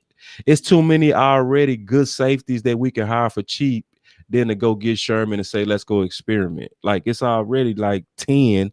I wouldn't even finish naming them. Like I could have named another 4 that would have that could come in here and would be upgrades. Like Name. I'd name another one that's a real good one. Deron Herman for Mhm. Detroit. You know, he got 2 Super Bowl rings with New England. He's 30. So but he's very, very solid. He started all 16 games. He's a leader. He's a veteran. I think he'll be the type of guy that would come in with that veteran presence in the locker room that could help your team. And I think it would be great for Wilson. I think he would be great for Wilson in terms of leadership. And I'm going to be honest, I would always want to get one of those older New England guys that went Mhm, off and got paid, because to me, that's the best coach secondary in the league for the last 15 years. mhm. Like hands down, like because to me, when you go look at New England, do they ever have secondary issues? Right. And they rotate the most. They get them in and out of there. Usually teams that's rotating, you see a downturn. You don't see no downturn. That means them boys go in there and get coached up to the same level as the guy that just left. So if you get a New England guy in the building, that person gonna be technically sound. They gonna be very disciplined. They gonna be assignment ready. I mean, he will be a quality target just because of the type of guy you bringing in there. And then he coming in there with rings. You see what I'm saying? And so when you come in there with rings and you the big brother of the room, people go sit there and listen to what you got to say, because you've been there, done that. You know what I mean? You've been there, done that twice. So Mhm. him, Daniel, is a safety out of Kansas City. He's 31. He's older, so he's gonna be a value type that Steven would like. He's gonna also be cheap. Then Will Parks, you know what I mean, out of Denver. You know, uh, He's 27. Only thing is he only started 10 games. So it's like easily, bro. Like I just named 10. Like literally, and I'm not even done, bro. I could keep going and finding more because this is a quality free agent safety class. Quality. And you know what? Here's my thing about the free safety. I don't always see people always look at, man, is he sweet? Is he athletic? Can he do this? Yeah, that's all good. But you need a mind. Okay. Yeah. You're getting a free safety. I don't want nobody who just athletic and he sound all good. No, we need somebody with command. Yeah. I need somebody who's going to teach a Donovan Wilson. Do you get what I'm saying? Yeah. Because Yeah. he's Yeah. on the field. I don't want somebody that's coming in here just playing ball. I need Right. somebody who's going to be a center fielder and get Donovan Wilson. Not saying he was bad, but I want him to bring him up. I feel Donovan Wilson is a guy that will soak up stuff. I think he's a sponge. I think he's that type of a player to me. And that's why I really want a guy that can come in and just really take the reins in there as the free safety and Yeah. then let him really look grow up underneath him to where that's a dynamic combination. I Right. don't like it should just be any type of just whatever guy. It needs to be Right. somebody who's really confident and strong in what they do. And then like I'm gonna tell you, so when you go look at I'm sorry, go ahead. My bad. I mean, somebody brought up Jeff. He don't bring in no damn Jeff. Hey, but I'm gonna tell you, Andrew Cisco, we talked about him earlier. Mhm. You didn't want I him because of the injury. But But I'm I've gonna seen tell you, good when you tape watch on him, him, though. I've seen good tape on him. yeah, but Not this is what I want that to say to your point. about When you the watch him, this is what happens on every play that I love. He lining bars up. On every play, exactly what you said. Somebody that's gonna come in here, that's gonna line these bars up, get them in position so they can play. He got Yeah, to he be. a rookie, but like it's certain safeties, Mhm. even as rookies, they come in with that it, bro. Okay, You so know what I'm you saying? it. I swear I see the it. I see pure Hey, it. I seen him. He nice, but I Pure it. Like I see a about it. that injury shit. Yeah, yeah, I'm with you on that. And I can't fight that logic. At the same time, I said that's gonna make him a deal because then you get first round safety talent. He would have been the only first round safety this year. You know what I Mm. mean? Everybody else is rightfully so graded in the second round. And I'm gonna say this to my grave. They hyping Trayvon, man, from Tell me why TCU. you don't like him. I mean, Well, I'm not he's saying good. He's good. you don't like him, but tell me why you're not on that train. Everybody's on that train. Because it's hype, man. It the film don't match the hype. Like, so I actually broke him down on the show I just did on Boss Cowboys Sports, and you can see he's taking bad angles. You can see that on occasionally he was loafing. Um, he was susceptible to missed tackles. And I saw all of that. Now, um, he's more good than he is bad, but all this no miss that he's a clear first, no. No, bro. No, I don't see that. And then like people saying he's a physical tack. He's not he's a tackler. He's He's damn not a 10th pick either. no, he ain't no tip pick, but I'm just saying, like, Yeah. I don't see the hype, bro, at all. And I'm man enough to stand on it. Like, it's like I think he's a good safety. If we got him, I wouldn't be like mad because I still think he'll be an upgrade to Xavier Woods. Mhm. But I'm not like he's not That gonna be the enforcer that they selling him to be, bro. The not gonna only be, you don't think he'll be that guy? You think he just be okay? He's good, but he ain't be he that. gonna be better than Xavier Woods, and he gonna be, but he's not that safety that's like I put it like this: Thornhill tape is better than his. Oh hell yeah! Oh hell yeah! You know what I'm saying? And I just think this safety class, he's It's one all of the better looking in pads. He is. He's one of the better looking safeties in pads, but I don't see the enforcer that everybody be talking about. Like I like the person that go the person that plays with the best anticipation is Cisco. The person that's the best tackler is Cisco. And the guy that nobody is talking about that don't make no sense to me is Derek Forrest. like Derek Darrick Derek Forrest. It don't make no sense to me, bro. And go watch his game against Ohio State, Mm-hmm. where Cincinnati is not matching, but who the dude that's showing up on every play is him, bro. He don't miss one tackle in that big game. He didn't miss one tackle, knocking the ball out, dislodging the ball, playing with a lot of energy. He's only a little bit under Cisco. I don't know why his rank's so bad. It's a Mm-hmm. mystery to me. Like, and when I say that, I'm hardly ever wrong. Because I said that with Claypool. I said Claypool, his grade is a mystery. And I said that with Taylor. Like those two grades last year didn't make no sense, bro. When I saw Claypool, I was like thinking tight endish, but until he ran that 4.45. ran that 4.4. But it was like, hey, I had him in my mock draft, and I had him as a third rounder, I think, in my mock Yeah. draft, third Mm-hmm. or fourth rounder. And I remember I posted it, and some people were like, "Man, you crazy? He overrated. He ain't that's drafting him too high, third pick. He ain't third round pick." Well, he tore up. I wish I still had the screenshot. I wish I Yeah, screenshot it. yeah, yeah. Cause see, that's to me. See, this is the thing that I learned that happened during the off season. Most people actually don't go watch these guys. I know. Most people read and then they say what other people Oh, they say, listen to what somebody else says, and they don't even and then they repeat it. Like, just repeat the damn shit. right. And it's almost like I'll be listening to some of these people, and I'm like, damn, you saying this motherfucking stuff word for word.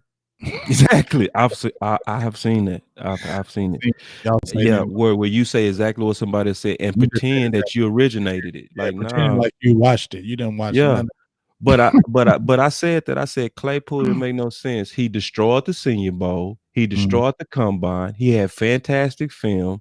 He did everything that you say you're supposed to want to see when you're trying to grade a player, but they still kept a second and third round grade on him. That's exactly how I see Derek Forrest. Nobody's gonna watch his tape and say that's a bad player. If you go look at his tape and say, why is he ranked so low? Especially compared to the people that's ranked over him. I'm gonna tell you right now, who I can prove without a shadow of a doubt is super overrated. That a lot of people just busting their balls over and they wrong. Oh. My dude, Bubba Bowden out of Miami. Yeah, I know. I was about to bring him up. Hey, keep on talking. I'm about to charge up my phone, boss. You good. I got you. So like Bubba Bowden, as he charging up his phone, when you listening to Big James and you not go get hype. You go get like this is what we see. And we go tell you how it is, even if everybody else is saying different. And I checked out Bubba Bowden. Like, if you watch his highlight, you go love him because he looked really good in his uniform. He a big safety. He's 6'3", 200 pounds. He run like a deer. He got that Miami look to him. But one of the big things that I do is I don't just grade tape. I grade you on how you play usually in the biggest games. That's one of the biggest deciding factors with Boss Cowboy Sports. When I'm looking at you, I'm looking at what do you do when the press is the thickest? Because there's nobody gonna ever play for the Dallas Cowboys and every game don't be epically thick. So I first want to see you in an environment that's gonna match the Dallas Cowboys environment. Every game is big here. So if you fold in big games, that likely mean you're gonna be an Xavier Woods type. And I don't want those people on my team. So I went and I looked at Bubba against Clemson. So just like I looked at Derek against OSU, Ohio State. I want to see, what do you do when it's hard? What do you do when you feel like you're by yourself and it's only you against the world type game, right? And I've been in those type games. I played in those type games. And it's some people I see on that play with me. My boy Gerard, he played with me. When you in those type of games and when you go to like a LSU or you go to like a Alabama and everybody's staring down your throat and people throwing beer bottles at you, you literally have a feeling like it's just your team against the entire world. The pressure feel like it's on you. So if you're able to show up under those conditions, you go be okay as a Dallas Cowboy. So when I watch Bubba, just go watch Bubba versus Clemson and count the missed tackles. It's 8. You remember that ugly game by Xavier Woods where he missed 7 Yeah. versus Chicago? Mhm. And Yeah. then and so that I'm like, nah, like I love him as an athlete, but I'm not co-signing him like a whole lot of these NFL analysts are doing. They are full-fledged co-signing him. And I'm like, no, bro, I can't co-sign nobody that missed 8 tackles in a big game. I'm sorry. And that's why I dropped Del Pitt. Everybody was on Del Pitt sack last year. Oh, Del Pitt, Del Pitt, Del Pitt, Del Pitt, Del Pitt, Del Pitt, Del Pitt, Del Pitt. Man, I said, nah, bro. Nobody that missed 7 tackles versus Alabama, I'm not gonna feel good about you. And I didn't, and I never. And the guy that I put as my number one safety, and I was pretty much by myself, was Antoine Winfield because I watched how he played versus Penn State and his big games. It was the opposite. So, is it any surprise that he's the defensive rookie? Our rookie team? No, because it's like when I grade and when big games grade, you got to grade these boys consistent and without bias. You know what I mean? You got to say what you see, ignore the hype, and that's why Big James would go to Broadus and say, Broadus, what's going on with because he's seeing it. And some people, I'm not saying Broadus did this, but it's a lot of people that'll go with what's easy to be safe. They are easily going in the direction of what feel right. Mm-hmm. Mm-hmm.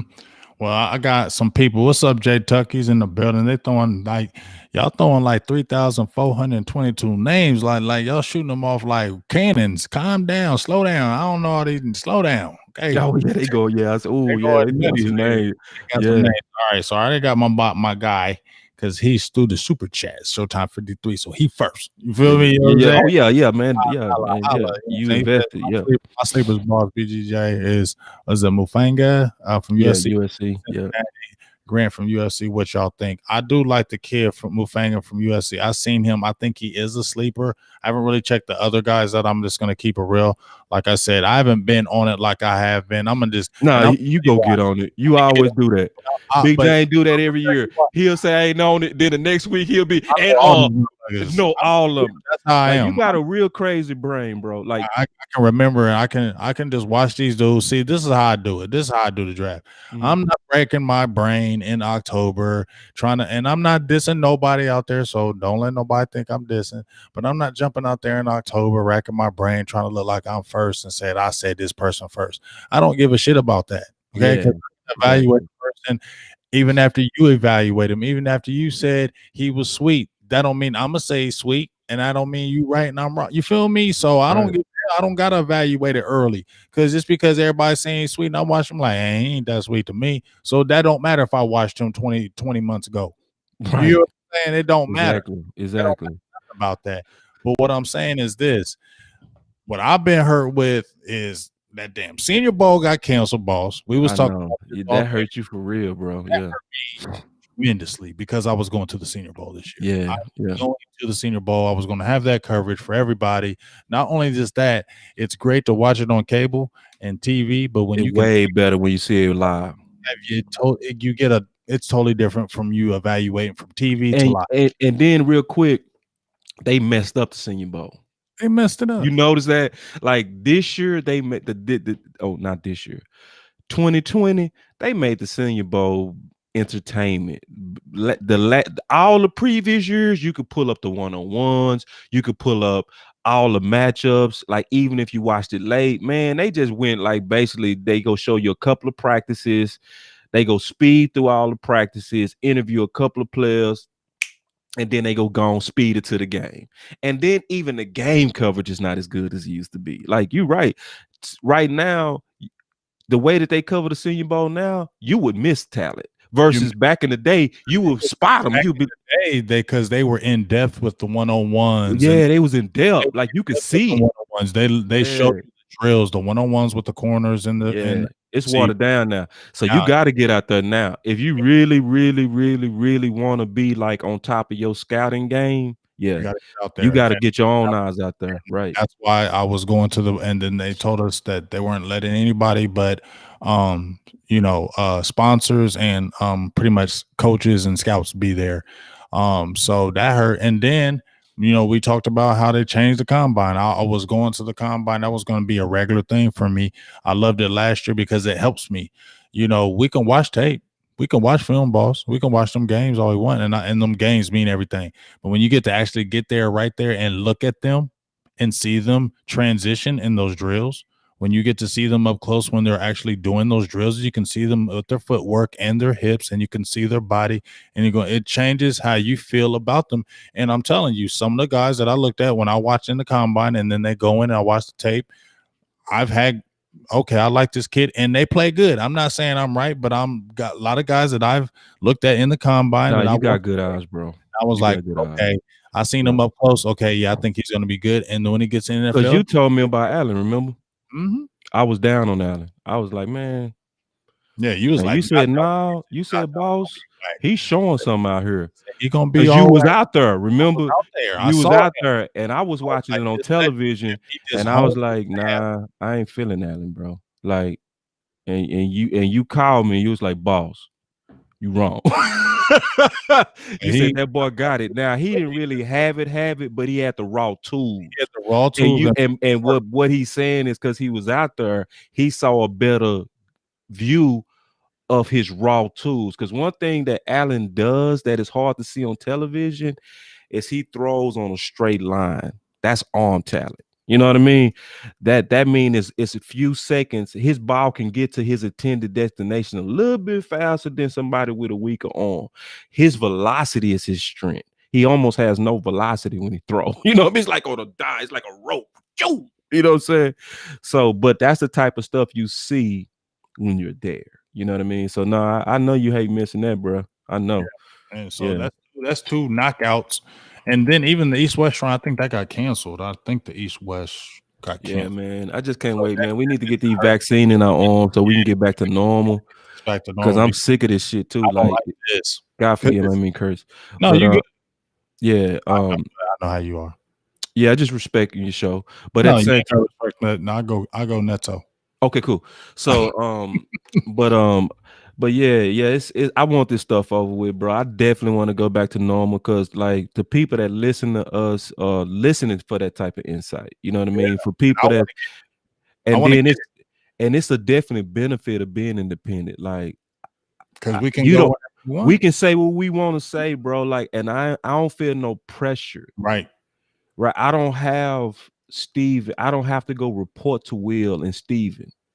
You see what I'm saying? So I can just say, like for instance, bro, I was in a group one time and they trolled me bad, right? Because I ranked my linebackers and I put Leonard as my top linebacker. Now I knew that wasn't popular when I did that, bro. I knew it. I remember when you posted that. Oh, you remember? I remember when they went in there trolling. You remember that? They went in there and they was killing had seen him because you know what? Because like I said, people are lazy. Yeah, like they scared to say what they see too. They scared to say because you know what they scared of. Everybody gonna say, "Man, you stupid as shit." Mm-hmm. They don't want to hear that. Yeah, they don't want to hear somebody saying you but don't. I held my nuts on that. I just said, you know what? I said, bro, I'm just gonna go with what I see. I know this look wild for me to take a dude that's low and rank him that high. But I'm gonna keep it real, dog. I'm gonna keep it real, and this is on my son. Yeah. After I seen Leonard in the Senior Bowl, yeah, that's when I came. Drills, that's what changed my thought. I was like, this kid can be good. That's what did it for me. How good? No, that's what did it for me. That's when I moved him up from number one, his Senior Bowl, bro. It was, and let me tell you what did it for me specifically. We all know because you're alpha, I'm an alpha, right? We alpha men, right? Like, so we go speak our mind. We're not afraid. When it was obvious that he was the leader of the defense, only practicing with them guys a week, that told me he an alpha. You know what I mean? Because everybody at that Senior Bowl is pretty much likely the leaders of their squad from where they left. You're not invited unless you shown, huh? And he came from a small school. And everybody instinctively said, this our leader, this our captain. He was running them, bro. And I was just seeing it in the body language, how he was lining them bars up and they was respecting them. I say, man, this dude underrated, bro. Like, and he was play after play after play out there. He was just light. That was the only thing about him. That was the only knock. Small school, and he was light. But I said, and that's how Paris Ford is, the safety. Paris Ford is kind of like, I gotta see more. Now, if you go kill the Senior Bowl, then I'm gonna raise you up because your film say you should be a top guy. I feel in Paris Ford. I like the Andre. What's his Andre? Is it the first guy we was talking about from Syracuse? Oh yeah, Andre Cisco. Cisco. I like Cisco. Yeah. I do like Ford. What about the one kid Holland from Oregon? Javon Holland? Yeah, Holland is a covering type. He's a safety, but he's not a thumper at all. So you're not gonna get no woo notes out of him. He's more of a ball guy. But don't we need a ball guy? Yeah. So like he's a Eddie Jackson without the meanness. I say that, and which is good because both of them are similar. Like Eddie Jackson played punt return and was a dog at it. He did too, and he nice too. You see what I'm saying? And I like when a safety is a punt returner. Why? Because they are great at tracking the ball. You can't be a punt returner without being able to track the ball. You know what I mean? Like punt returners make tracking the ball look easy, and it ain't, bro. That ball will go sometimes 30 yards in a different direction you didn't even know, and they go track it quick. Like real punt returners are like baseball players, just excellent at tracking the ball. You know what I mean? So Holland, the fact that he was a punt returner, and the fact, and I watched him, what he does that's good, but it's gonna be underrated. He gives quarterbacks very small windows. That's his plus. So he will be a solid starter, but don't look for him to go raise no hell on no hits. You ain't gonna see it, but you go see him quality on that back end and coverage. You know what I mean? So I say he's solid. You know what I mean? Right now, I think we know from the jump. This is not a great safety class, so there's nobody. Yeah. And this is for the Reaper. He says, laugh out loud. Y'all all saying Cisco and Ford. And I was watching Jeff and Vach, and they have them like 3rd and 4th round. I mean, I don't really care about that. I mean, and this is no disrespect because I love some Jeff and Vachi cool, but I don't give a hell what they're saying. You feel what I'm saying? Yeah. Like, what they're saying, that don't got nothing to do with me, dog, and it don't got nothing to do. If they say it, that's great. They may know more. That's cool. Yeah. But just because they saying it, don't mean I'm gonna say it. Right. Well. Right. And then this is the deal. Every year I post my list. So you can go judge my list based on how it's going in the league. You understand? So I would challenge anybody that if you call anybody a draft expert, anybody, you better go look at their previous work. And their previous work better show a whole lot more hits than misses. You know what I mean? And so it's a judgment business at the end of the day. It's a judgment business, and we all making judgments. You know what I mean? We all making judgments, and I know I have a pattern of how I make mine, and they got a pattern of how they make their judgments. And I disagree if they got them as 4th round talents. I disagree. You know, and that's fine. You know, and what's gonna play out is the film on Sunday in NFL. Because I remember it was a time, I'm not calling nobody out, but it was a lot of people that was high on Dilpet. I wasn't. You know what I mean?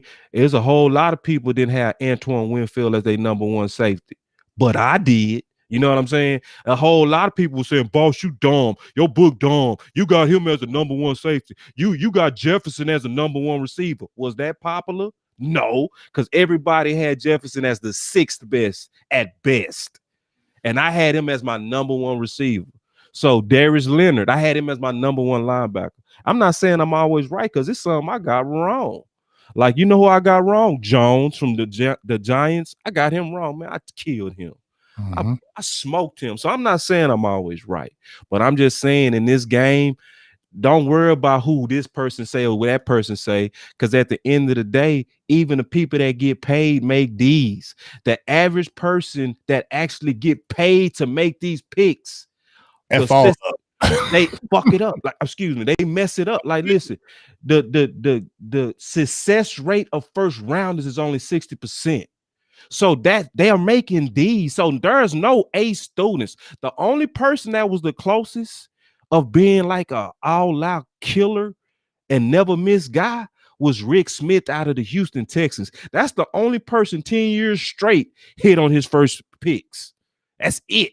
Everybody else make D's, homie. So now don't ever be that person that say, oh, y'all got to be wrong because these guys over here say this and these guys over here say that. It's like, it don't matter. It's all about what do you think based on what you did with your own homework.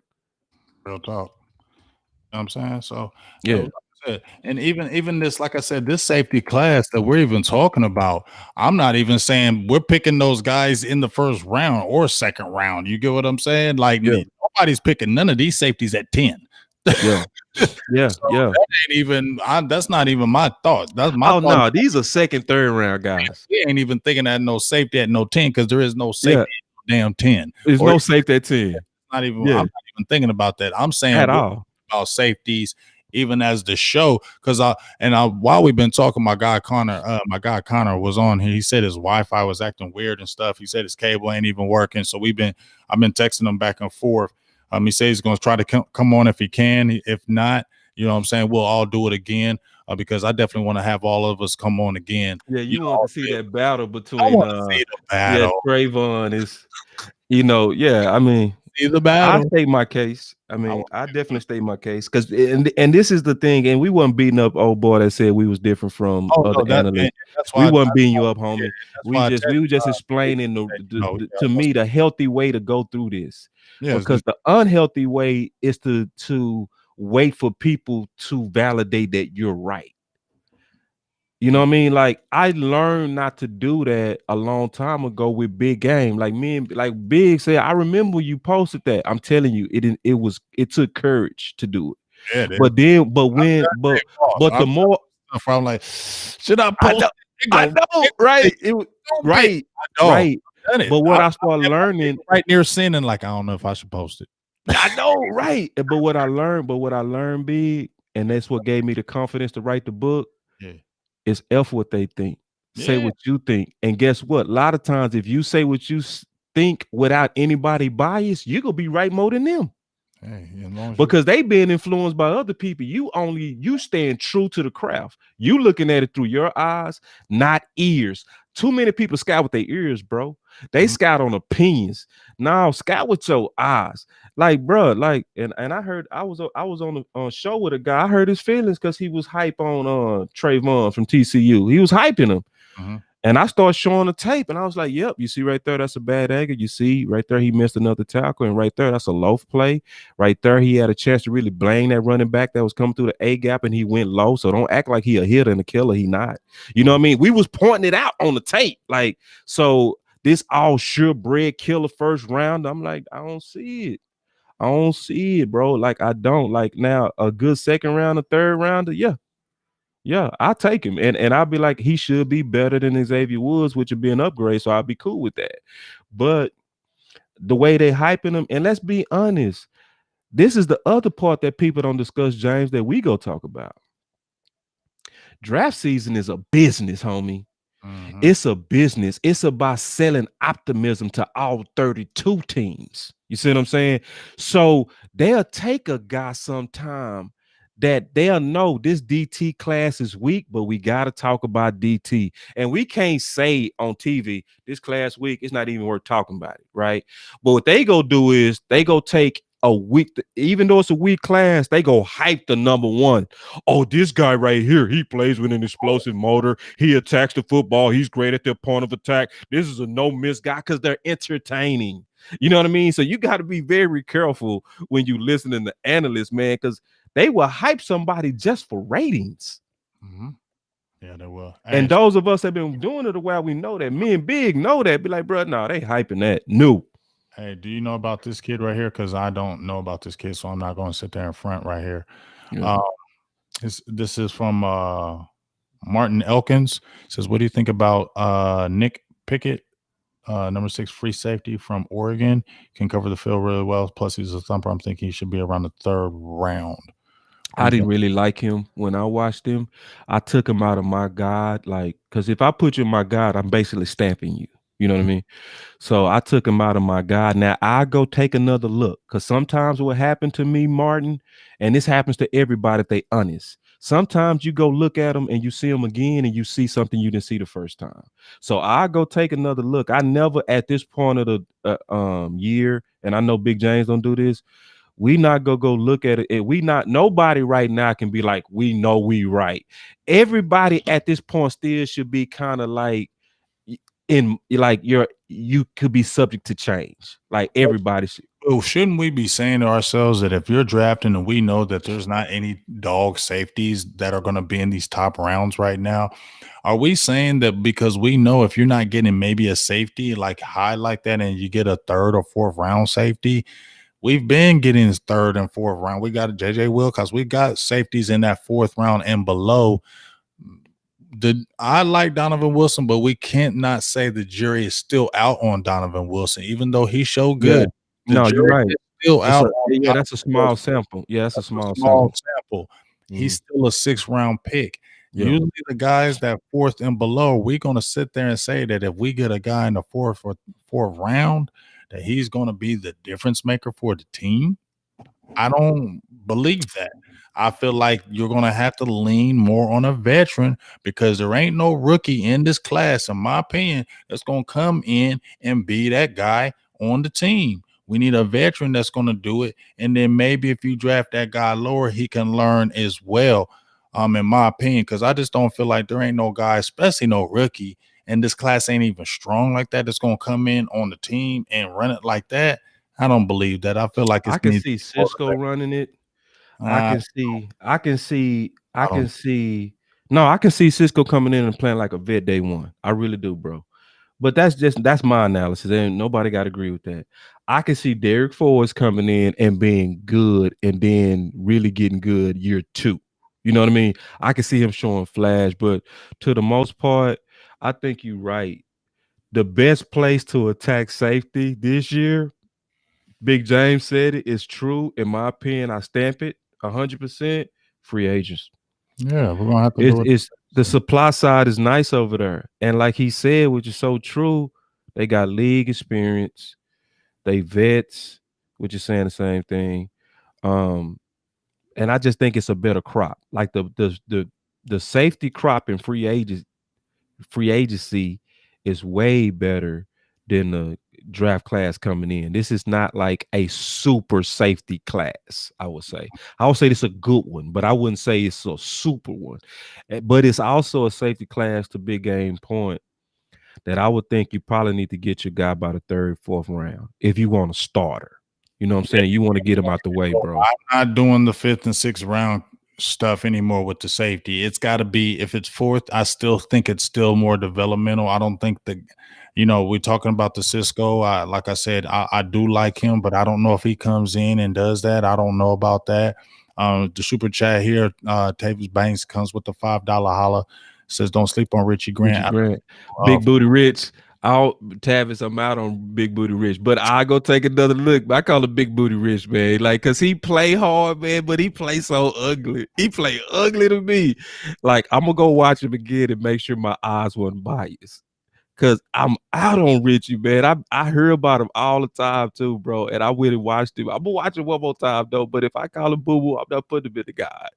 But I'm for real too. But I call him Big Booty.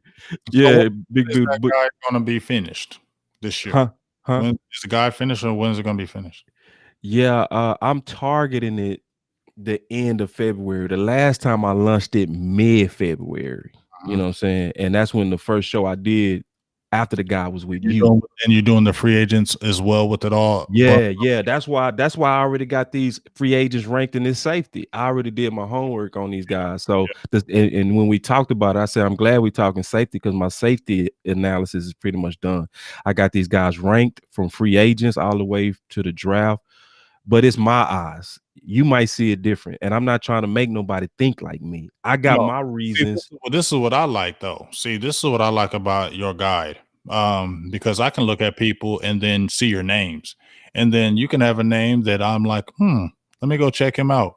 And then I can go either way. Go either way.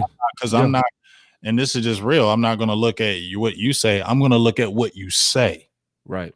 But I'm not going to go by what you say. You feel what I'm saying? Know what I want you. Yeah, I would want my guy to confirm what you see. You Right. know what I mean? Exactly. Now, Because I'm not gonna just but what you breaking down, let's say hips, feet, things of yeah, that nature. Okay, let me look at that. let me From look my at that from my okay, eyes. I Right, see what he's saying with that. right, Now right, let me look at a game and hone in specifically on this the next 3 games. You get what I'm right. Exactly. oh, okay. You Yeah, know what? yeah, yeah. You like I don't write the guide to be a know-it-all. I write the guide to where I stamp these guys because I know I looked at them unbiasedly. You know what I mean? And that's what I really strive to do. Like during this time when I'm writing the guide, I don't look at draft shows. I don't listen to others' opinion. I don't watch NFL Network. I don't do anything that's going to influence what I see.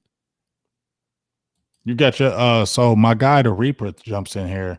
Do Mhm. you got your D tackles? Yeah, I got my D We're tackles. not gonna do them tonight though. Yeah, we don't do them that. But Yeah, I the got them done though. next one we do, we're gonna do D tackles because those are the 2 forefronts. I did safeties today mainly because me and Boss was gonna do our show anyway. Yeah, Do our show yeah, anyway. So, but Connor, I had talked to Connor, like a few days ago, and then I was like, hey, I know, and he had Trevin up there, and I know he had been doing these safeties, and he had been on the show probably like about a month or so before. So I was like, oh well, shit, and I hit you up, and I was like, well, we're doing our thing. Let's say bring Connor on. We can all talk just safeties. You feel me? And just talk Cowboys, and then talk to safeties, and then how you was like, hey, let's do it. You feel me? yeah, But it yeah. just happened the situation with the Wi-Fi with When he Connor can come in. because I know how that is. I know because I know Yeah. And I it'll happen when it's time. Like I really want to talk to another draft head, you know what I mean, and go back and forth.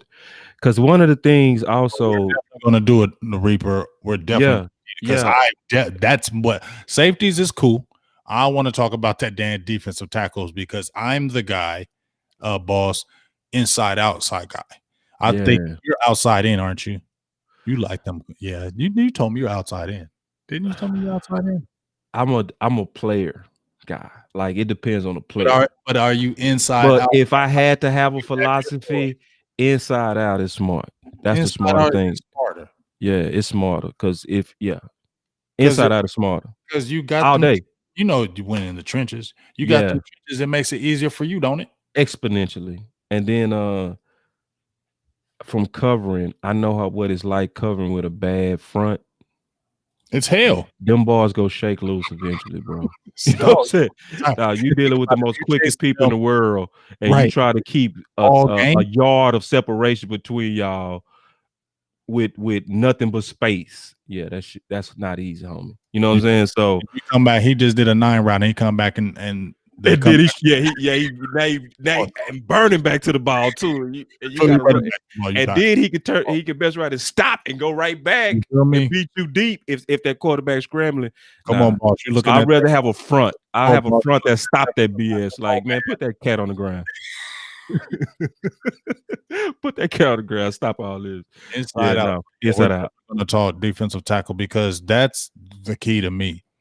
We Yeah. can get that. I don't know if it's the one guy, but if we can get a guy and then maybe get somebody behind it, I think we can still keep the Antoine. But if we could really get that position and really address it, it could really, like I said, David Irving, he wasn't dominant, but he was the last guy that we've had in a while that we said when we had that D tackle, he made a difference because you had to respect what he was in that middle. And he made other players better, regardless of his attitude or how goofy he was and whatever. He made people better for sure. His year, when he had 7 sacks in 8 games, Tank had his best season. I don't think that's a coincidence. Yeah, and I'm gonna tell y'all right now, Big. I already know my DT rank is not gonna be popular. Yeah, I know it ain't. It's not gonna be popular because I kind of peeked around what other people were saying, and Mhm. my stuff ain't ranked like them. Mhm. But I promise you, I'm ranking it based on what I see. I Mhm. promise you that. Like, um, one of my top 2 DTs is out of Louisville. Hmm. Go watch him. Number 90 from Louisville. You don't see him go backwards, bro. He shed blocks so quick. And what I see is somebody that has major upside. Like, you know, let me pull him up real quick. No, Mhm. go. But yeah, but and I know nobody talking about him. It's almost just like Derek Forrest from Cincinnati, my safety. It's like it's some guys I look at and I just stand out and I say, hey, bro, I'm not afraid to say that I think this guy is not rated right. You know what I mean? And I don't watch highlights. I watch their games, bro. Yeah, you can't watch a highlight, dog. You got to watch their damn games. Yeah, you got to, cause You have yeah, to watch their damn games. That's all I do. I don't never watch their highlights. Only time I ever look at highlights if I just want to post them on my page, on my BGJ yeah. page. When I want to introduce you to Yeah, I them, want I to post a introduce you highlight. to them. I post Yeah, highlights, but I'm not but going the homework is games. games. Yeah, Games. his name is Hold on, real quick. I'm just making it right here. Ahmad, who's winning that damn Ravens game? Jared Goldwire. Jared And Gold. I think somebody just mentioned him. Yeah, that's and who. it's funny. It's funny you said David Irvin because he is bigger than David Irvin coming out of college, bro. Really. He's 6'6", 305 natural. Remember David Irvin when he was coming out with 6'7", 260, 270 Mm-hmm. as the 3 tech. This dude naturally is 6'6", 305. I'm so So pissed that we just lost David Irvin. Don't that just hurt, dog? yeah, that hurt, bro. And That he hurt. Yeah, it hurt. It hurt. And I lobbied for him, but I don't think he was a Steven guy. No, he You know. definitely wasn't. I wasn't here. But man, it's just frustrating because you had a guy in the building. If he just, Well, I think we should have did the same thing we did with Greg. We should have bought him and held him. held him, yeah, And just held him, bro. Just bought him while his name was bad. Cause you can buy they should have bought him when them drugs was looking like it was an issue. And it would have looked like we believed in you when nobody else did. Right, so let's give us a discount for believing in you. Right. Yeah, because his talent was too epic. Damn, and I know he was a headache, but so was Charles Haley. So was Charles Haley, and we endured him. But you know what? A lot of the guys that was on Dallas were headaches. Leon Lett, all them guys, they were headaches too. But guess what? They was talented and they figured it out. Right. But Garrett didn't like him though. Yeah, Gary didn't like him. That's it, bro. That's what happened. That's what happened. Yeah, Gary didn't like him. Steven probably didn't care for him. And when them guys didn't like him, because I bet you Jerry would have kept him. Yeah, Jerry would have kept him. No doubt. Like, Jerry wouldn't have cared, bro, at all. He just said go to rehab. Yeah. If that. Chronic, bro, we already know 024 up in here was heavy. Yeah, so it was never mad. The thing that would make me mad about David Irvin wasn't the smoking. It was, damn, you so damn good, bro. Why are you doing this? Yeah. I was mad at David Irvin. I hated the PR. I hated the way that he came out. It was like, bro, maybe because I saw it coming and because I even put my nuts on. I even wrote about it. Why you can talk how you want on here, dog. Come on. Yeah, like I even wrote about it right after they got suspended. Like, and so people was reading my stuff, calling it clickbait. Mm-hmm. Because I also wrote it for a professional article too. At the time Landry had. I wrote about it. And they was like, man, you wrote this? Like, yeah. I said, Dallas should buy and hold them. And I said it when it wasn't popular because people was mad because they both got indefinitely suspended at the same time. But what I was looking at, I was saying, look, man, they obviously, because the NFL at that time assigned doctors to every team that was going to be mental health specialists. That told me that they was already gearing up to make the pivot away from being hard on marijuana. So I was like, David Irvin, just be quiet, bruh. Like they getting ready to work this out if you just shut up. If you just chill. But he needed to go out and smoke on Instagram and even through all of that, Dallas still wanted him, bro, on the low. Dallas still didn't cut him because even after that, when we signed Quinn, he named as potential players in the future Gregory and David Irvin, and that was 2 weeks after the Instagram. And Steven mentioned them. That means Steven was like, so. So now I hate that didn't work out too. But this Jared Goldwire, check him out. Not you. I know you already check out these cats. More the people that's like trying to look for DTs because he's gonna be lower on most people list. I got him second, bro. And I was like, oh, they gonna laugh at this, but hey, I'm gonna just judge what I see. I watched 3 games of him yesterday just to make sure because I'm like, I'm finna put this guy second.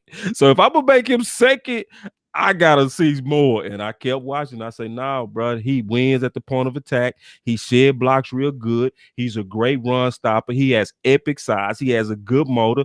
And I bet you he got more upside. I think this guy go grow some more. I don't think he in his man body yet. He's 6'6", 305, way bigger than David Irvin ever came out with, and he athletic with it like David Irvin. So it's like, I wouldn't say that this guy gonna be an instant guy, but I bet you by year 3 we'll all be toasting to him. Like, boy, I'm so glad we kept that. You know what I mean? You know, so that's who I see as kind of like my top sleeper DT. And then Marvin Wilson from Florida State, he was hyped earlier. He fell off a cliff. But see, I looked at his tape in detail and can tell you why. Florida State was doing too damn much with him, bro. Just to be all the way honest. They had him playing in the middle in a 3-4. Then they was putting him at both edges in the defensive end. One thing about him, wherever you put him, he was relentless wherever you put him. He was one of the best tapes in terms of effort. Mm-hmm. He was one of the best tapes in terms of effort by a mile. So I ranked him third because he looked like artificially that he took a decline, but I don't think it was that. I think it was almost like what happened with Tank, where you moving him from a 4-3 to a 3-4, but expecting him to have that 4-3 type of explosion. Nah, you know what I'm saying? Put him back in the middle where he belongs, and I think you'll see the best Marvin. You know what I'm saying? Because Right. some of these guys are dropped because of their senior production, but you got to look at why they dropped. And I Right. looked at it, and I'm like, they were moving him around, bro. Like, it was stupid. They should have just left him alone.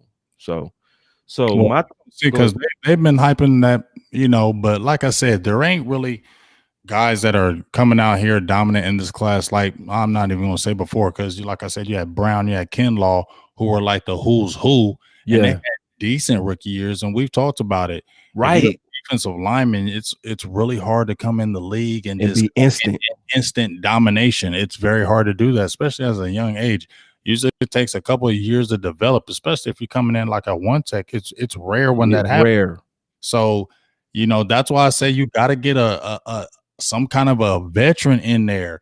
And you listen to a lot of the guys that we've interviewed, a lot of the Cowboys guys that we interviewed, they say it that you want to have a veteran in there. You don't want to have of course you want to have those rookies, of course you want to have those dogs, but you want to have those solid veterans, those veterans that can really command and guys that are good. It's not just to be a veteran, but you got to have some skills with it for these guys, these young guys, to really respect what you do. And I just feel like, if we're going to hit this if we're going to hit this defensive tackle and the safety position, it still needs to happen in free agency somehow, some way, because I don't think somebody's going to come in here on that D tackle or that safety position and come in and just dominate. Not just me, in my opinion. I just don't think it's going to happen. Bro, the history is with you on that, and that's why our fans need to get off of this DT savior train. Mm-hmm. If we picking the DT to save us, we're in trouble. Because a rookie DT is not gonna save us historically.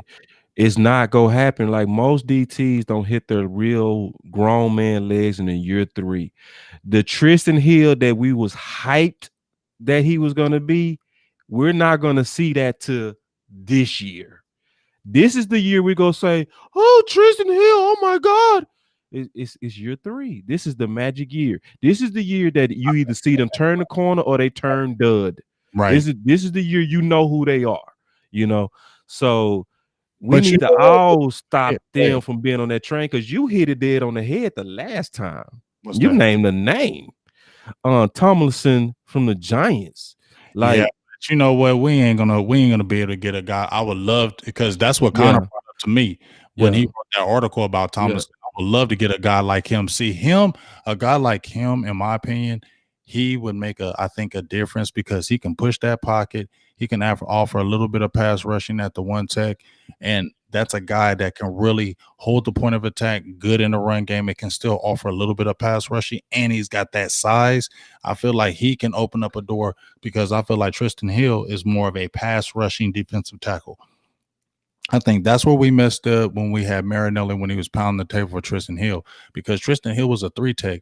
We got gashed up in the middle. Tristan Hill ain't gonna be really killing, stopping the run, not in my opinion. Even when he's at his best, I don't think he's just gonna be the run stopper. He I think gonna need help. he's He gonna gonna need that one next to him. he's gonna be needing that one next to him, and he's gonna need that. He's like that Malik Collins to me, where he can get you sacks. I think he can get pressure in that pocket and get after that quarterback, but I don't think he's going to be a dominant run game. And I think that's where you need that one tech that's going to really make him better. We need those guys that's going to make those other guys who's your boy Nelville Gallimore, the Tristan Hills. We need that one tech to make them better so you can bring the best out of him. And I don't feel like we have that guy right now. We need to get him. And I do want to say this because there's a chance that what we asking for is already here. Okay, and I know that sounds crazy, but I mean it. Like, because remember in 2016, we was ranked 31st in pass rush, but we went 13-3. But that pass rush stank. Like Carter and them had to cover for 7 seconds. That's why I say they was a better secondary, and I mean that because they had to cover so long. But neither here nor there. That offseason, what was Jerry saying? We need a what? War daddy. We need a war daddy. The war daddy was already in the building. It was Tank. He just needed to heal. You see what I'm saying? So I have a feeling, bro, Gallimore might be that guy that we just needed to let him cook a little bit because he's at the one. Now, listen, now I know that sounds a little bit crazy, but listen to me. I feel like his year one was like a typical year two. You see what I'm saying? Like he had a year one that was like a year two, because his most DTs year one is not like him. He showed some pretty good flash this year. You know what I mean? If he can get stronger in this offseason, because we know he quick and we know he fast. If he can get stronger, and this time he ain't gonna be working on 40s and back pedals and all that bull crap they got to do getting ready for combines. Right now, he eating steak and potatoes and weights. That's what he need to be on. If he can come in next year, he might be that guy. Even though we calling for him, he might already be in the building. So, and I'm just thinking about that because it was times we made that mistake where we reached and got Taco because we was war daddy. Then we picked Taco and was like, really, we need you, bro. Because Tank just you know what? I don't feel like this is what I do feel though. I feel like that was the Marinelli thing. I don't feel like, maybe this is just me with this as far as the draft. I feel like they've kind of maybe learned that lesson and not to do that any longer because they went with that Marinelli thing and they got burnt. I feel like now they're going to keep it close to the vest and not do that any longer. And I think that's why you saw that BPA this past season. True. You know what I'm saying? Because they got burnt by, let's go for this. Reach, right. Person. Right. We need this size and this player and this. And we found out that ain't working. That don't work. There's too many other players in this league or coming into the league that you can't just label them. Right. Okay. So that's what happened. So I don't feel like they're going to come like that any longer and just say, look, well, we need to do it like this. So, I mean, we'll see how this draft goes. You know what I'm saying? I feel like I said, with Quinn in the building and I just want to kind of see how they draft. Is it going to be different because they are in the building now? You got new guys in the building after 1 year. Are they going to have any kind of influence, or are they still going to stay true or still go with that BPA? What was the mantra this past season? I don't feel like they're going to reach though. I do feel like in my heart, I think so too. They won't be reaching for players, and the fans not gonna like it, but no.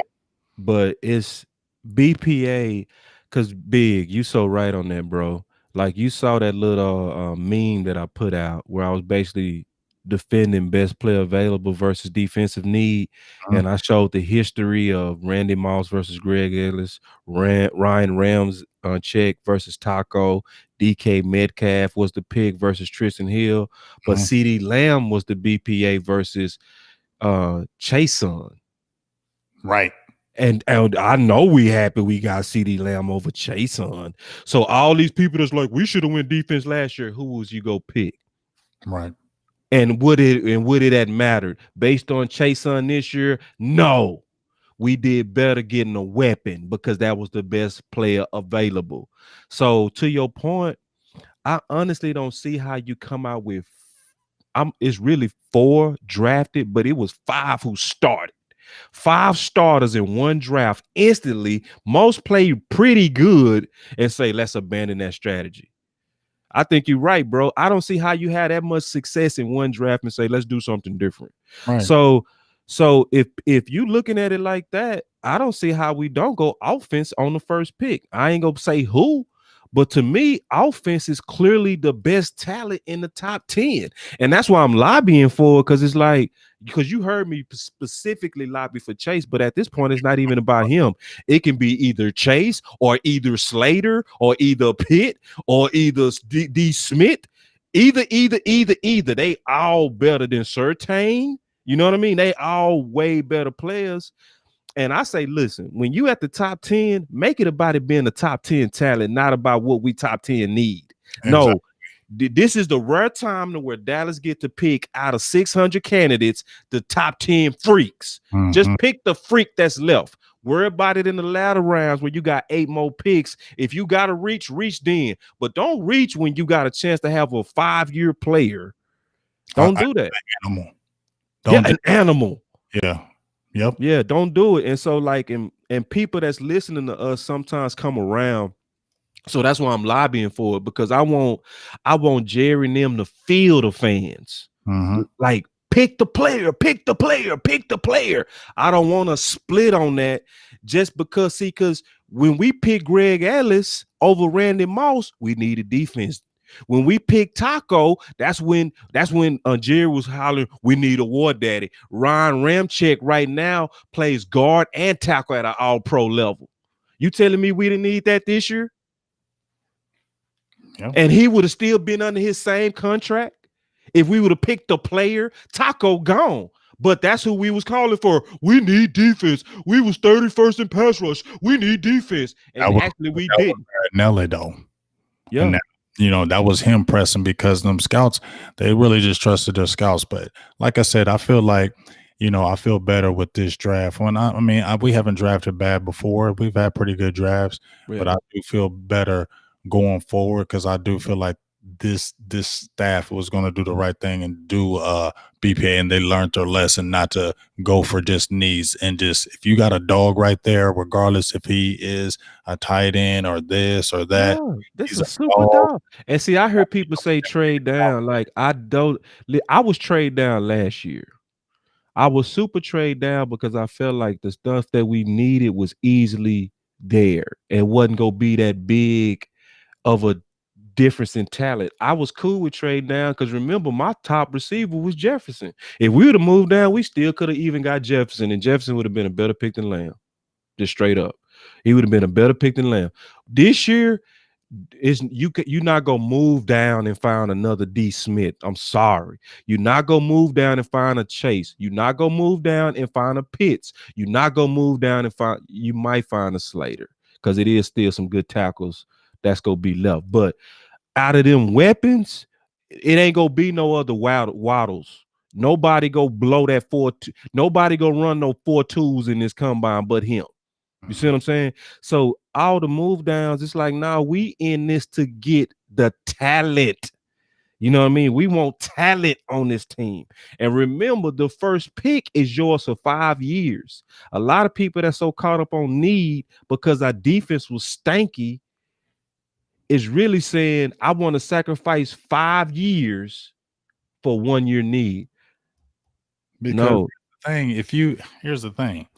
If you didn't get a defensive player at a top 10 and you stayed there and you got an animal, let's just say, because everybody's talking about Pitts, or let's say you got a Slater or Jamar Chase. Let's say you got that. I get it with the receiver thing, but some things you just can't pass up.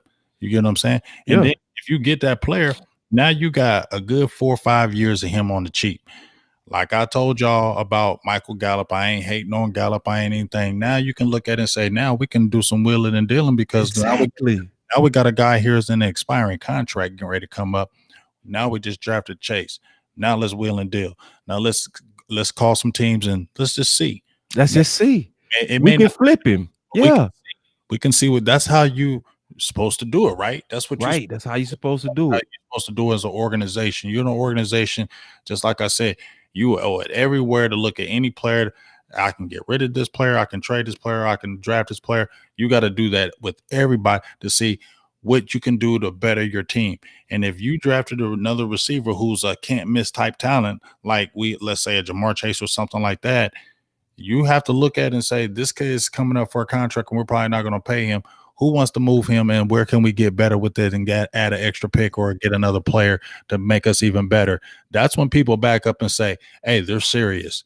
They just got this player. They're serious. Player. They Mm-hmm. got these two players and this pick. They're trying to win a Super Bowl. Isn't that what they say? Exactly what they say. And that takes the entitlement out of your locker room. It lets everybody in there know any one of us can get replaced. You can be moved. You can be moved. So don't get comfortable. You got to perform every practice, every day. That's why you do want to do BPA. I'm looking at one of the comments because one of the guys said, he said, basically, we got 1 million pass catchers. See, yeah, I don't know who the name is, but I just saw Mel said, he said, I disagree with BPA. We have 1 million pass catchers. See, this is the issue. That's exactly what I said. Most people thinking about only 1 year. They thinking about 2021. They thinking about this year. You're not making a 1-year decision when you make this pick. You're making a 5-year decision. So Big Game James just spelled it out so clear. I'm gonna just try to say it a different way because I don't think you can make it more clear than how he said, but I'm gonna just try to say it a different way. It's the fact that also Gallup is likely gonna have leverage if we don't have a replacement already in the building. He's going to do it. He's going to hold out. He go do something. He go stop coming to camp. It's something that's going to happen. But if he got something in the building, he can't do it. He got to come. And this is the other thing. You got to tell the truth. Is Chase and D. Smith better than Gallup? Just be honest. Yes. Now, Gallup is good. But man, these guys got way more upside, bro. And then you got to also say, where would they be and who would they be facing? You would have Chase and D. Smith going against the 4th and 3rd defensive backs. That's 6,000 yards for Dak. Instead of having Schultz out there where he never gets open, you say, get rid of that package, put out my 4 killers. Go put out Gallup out there, Cooper out there, go put out Chase out there, put them all out there, and now y'all got to defend that. Who can defend that? So it's like, nah, bro, we trying to get the ball in the building. I know it's a bunch of catchers, but then if Gallup go away next year, you got 1 less catcher, but you got 4 more years minimum of this new guy. So stop judging drafts by 1 year. You're making a 5-year commitment. That's what I'm saying. Like, you got to look at these contracts. The contracts. Reason why people were hailing New England, and they ain't perfect by any means, but the reason why people were hailing New England was they were always looking at them contracts. Yes. And they would look at players, and they would look at how they played and performed. And when their contract was getting near to coming up, and they felt like they were performing really good, they were looking to replace them. They were looking to get a draft pick for them. They were looking to trade them because they knew that this player was going to want this money that they weren't going to pay them or were not going to be able to pay them. So before we even get to that point, let's go ahead and shop them and start looking for other things now, because we know in reality this is not going to happen. And that's what you have to do. You don't wait till the contract is over and then say, hey, let's do this, because then, like I said, and I'm not speaking for the organization like I love the management. I'm just saying, when you're looking at the player and the management, the player is looking at, like, I'm looking for leverage, and the ownership is looking for some kind of leverage. And right now, Gallup can look at it saying, hey, yo, I can hold out because guess what? You still need me right now, right? You got Amari, you got CD. Y'all want to still have this explosive offense? I might think about chilling. That's what happens. That's what happens. But he can't chill if his replacement already in the building. Let's say if you drafted Jamar Chase, do you think Gallup is going to chill? He can't. He can't chill. We gonna be like, oh, go ahead. They'll be like, "Go ahead and sit Yeah, out. we'll trade you. Cool. We'll trade you. Not going to pay you. Yeah, Go yeah. catch my face." And let me give a real specific example, man. But Big James just preached an excellent sermon. Amen. Check this out. A specific example to New England. He brought him New England. Everybody remember Collins, right? From last year. Super Bowl in that linebacker. Killed it. Collins was their player before. And they traded him to the Browns. I think they got a second for him because the backup was just as good as him. He was playing then on the all-pro level. They got rid of him, sent him to the Browns. It didn't work out with the Browns. They got him back cheaper and still kept the second rounder. You wouldn't want that for Dallas? I mean, they flipping picks. They flipping picks. So players, they don't play around. They don't wait. They don't wait. And then the locker room, because see, New England, we did a good job on explaining this history. It took a while for even Tom Brady to figure out that he wasn't expendable. For the longest, even Tom Brady used to say this. He used to say, I have no doubt that if it was in the best interest of New England, that I would be gone. So when you got all that years of greatness out of him and TB12 until he was 80, he was doing everything he could to stay on that team because the team sent messages to him every year. You're good, but if somebody's better, we'll even replace you. So it kept him chasing after the fountain of youth. And that's what pushed GOAT. So people that don't want BPA, you scared of competition and you actually hurting the culture of your locker room. And that's straight up.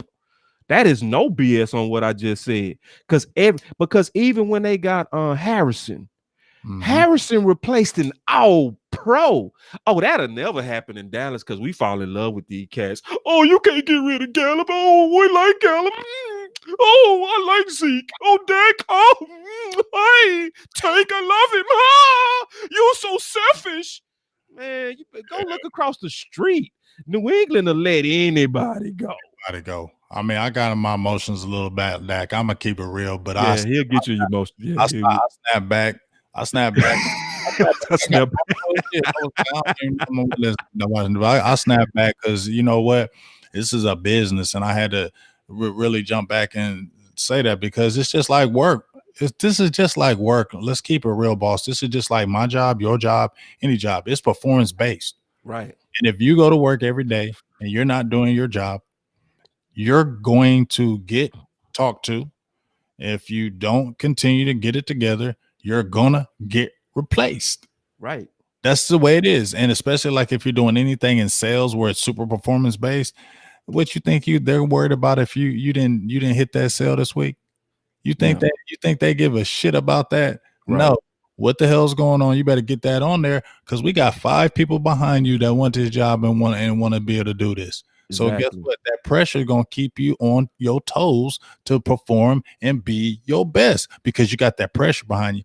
And what was we talking about with Garrett and them?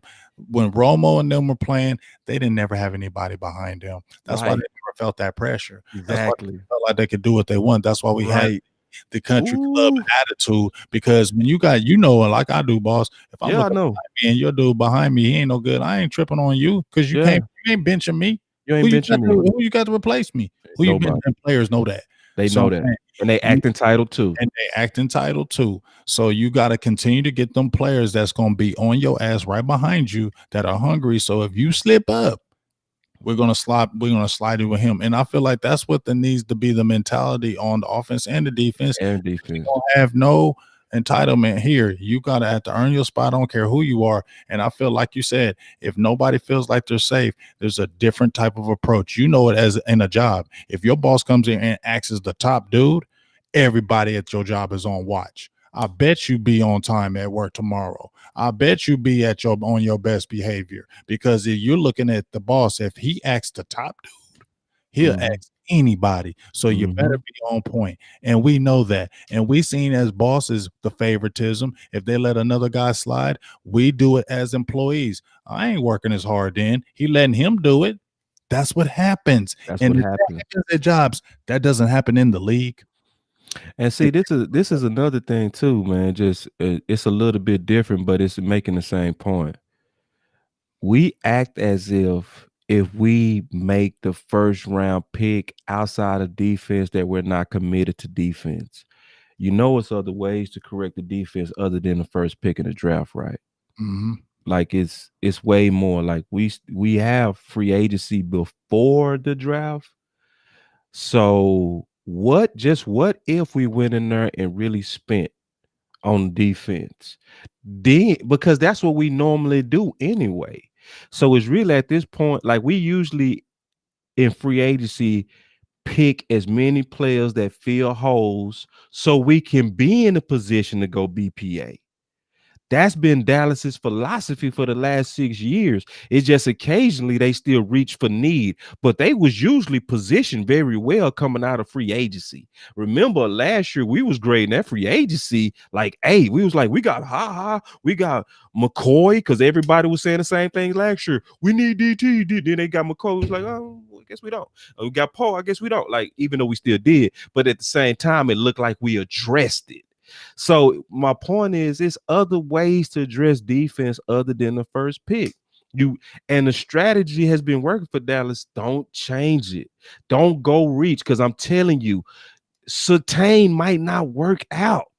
They saying he a top 10. I'm telling you, he is a Diggs at best. Yes, he's kind of scary. Yeah, he's scary. You don't get a dude at 10 and say, but he got questionable long speed. Not at 10. Not at 10. At 10, you better be animal. Why would you even do that? Then Farley, right? He's good, but we can't really judge the level of competition because he really didn't face that many elite receivers. Because see, remember, AJ looked real good up into the national championship when he faced Chase. That changed, didn't it? When Chase got on him, he was like, okay, you're going against a pro cat now. I'm a pro cat. This ain't North Texas right here, homeboy. This finna be the league. You getting ready to witness the league. And AJ didn't look the same, did he? Same thing with, see, it's too many question marks on those other defensive players. All of them at that 10 level got some kind of question. Either you're an athlete with no tape or you got the tape and you're no athlete. You know what I'm saying? Nah, them boys at the top, Pitt, Chase, D. Smith, Slater, they got the tape, the name, they checking all the boxes. I just don't get Matt passing on that. Because what if you get a Mo Claiborne, bro? Right. Because you reached. We need corner. We need to fix that D. Let's go get Farley. And he ended up being Mo Claiborne. And then you're going to be looking across the street and chasing him. And D. Smith going to be putting up 1,400, 1,500 yards. You know what I'm saying? Man, please. And then sadly, we already saw it. It's like all we got to do, in my opinion, is just look at our own history, man. Like we looking at the same options again of Randy Moss versus Greg Ellis, DK Metcalf versus Tristan Hill. Y'all don't see that DK Metcalf is right now one of the top 5 receivers in the whole league. You don't see that, and you don't realize he would have been our number 2 and number 3. You don't realize that. Like if we would have had him in the building, I wouldn't have been talking about receiver at all because he at least got 2 years left on his contract. But with Gallup having 1, yeah, I'm looking at it unapologetically. Mm-hmm. All day, all That's night. what it is. So that's what it is. But hey, man, we're gonna bounce up off here, man. I got to get me some food, dog. I'm hungry. me too, bro. You feel Me too. I worked hard as hell. You got one more $2 holler. Just wanted to just shout it out before we get off. That's my dog Jim. He keep on telling me about that damn Dalen Nixon, a defensive tackle from Iowa. I'm gonna check him out. Yeah, I checked him out. But we're gonna make sure we're gonna do this again. We're gonna talk defensive tackles next. But we're definitely gonna get this in. Maybe I'll find out your schedule because we're gonna still bring in Connor because we're gonna have a nice little debate about this. I'm gonna watch some Trevin today and watch these other guys again and look at them. And then, like I said, we'll talk defensive tackle. We're gonna go through all the positions in the draft, me and you, and we're gonna break it all down. But this is just a little taste, draft taste, little tiny talk because we ain't even deviled into the safeties because I'm all the way super on point. So this is just like a little teaser. And then, like I said, we really gonna like that debate when we get Connor over here, so we can get some. I'll be like, I don't know about that. Yeah. And then, like, Big, if you see some tape, because I might have just saw bad tape. I didn't watch this whole season. I watched 3 of his games, and you know how I might have watched a bad game. If Mhm. you see something that say Trevor's a dog, send it to me. I You know will what I'm saying? And I know you will. watch him But tonight. if and if you say, boss, I think you're tripping. It's just, please just send it to me. And if I'm tripping, I come back and say, yeah, I was tripping. I watched the wrong 3 day games. I actually went and watched more film, and based on these games, the level of competition and everything, and he did show up, blah blah blah blah blah. You know what I mean? I changed my analysis, but from right now, I got him my 6th safety. Hmm. I know, man. I'm not even ashamed. But sometimes, like I said, when there's nobody, there's sometimes when there's no top players, you bring those players up than what they really are. Yes, bro. Nobody in the draft, and so you're like, well, damn, there's nobody. So man, he's nice. Yeah, But really, he's not really nice if you he's compare him to right, other guys. But say right, no guys out there, he is right, nice. right. So Exactly. overvaluate maybe a little bit more because there's no, that's Yeah. what happens. Yeah, that's exactly what happens. And then only people that's been covering the draft and watching the draft for years, you start knowing the difference. Like, for instance, I say before we get out of here, like it's like Marvin for Florida State. Mhm. Yeah, Marvin second or third in this DT class, but would he have been the third when Ed Oliver was coming out, which was the same one as Dexter Lawrence, which was the same one as that the other DT from Clemson. They had about 6 DTs in that was all quality first rounders. Oh, Mhm. Marvin would have been 9 or 10 in this one and Right. that one, but he third on this one, to your point. So you're right, man. It's certain times when it's a weak class, you got to be real careful on the weak class. They overhype. That's Mhm. the pattern. They overhype. If it's a deep class, they underhype. That's why Claypool was underhype.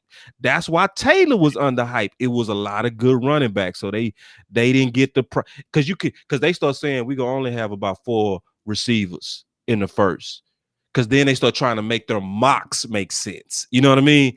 We can't have 8 receivers in the first. That's what they start saying. You know what I mean? Mhm. But last year was exceptional. It was 8 first round quality receivers. It just was a deep class.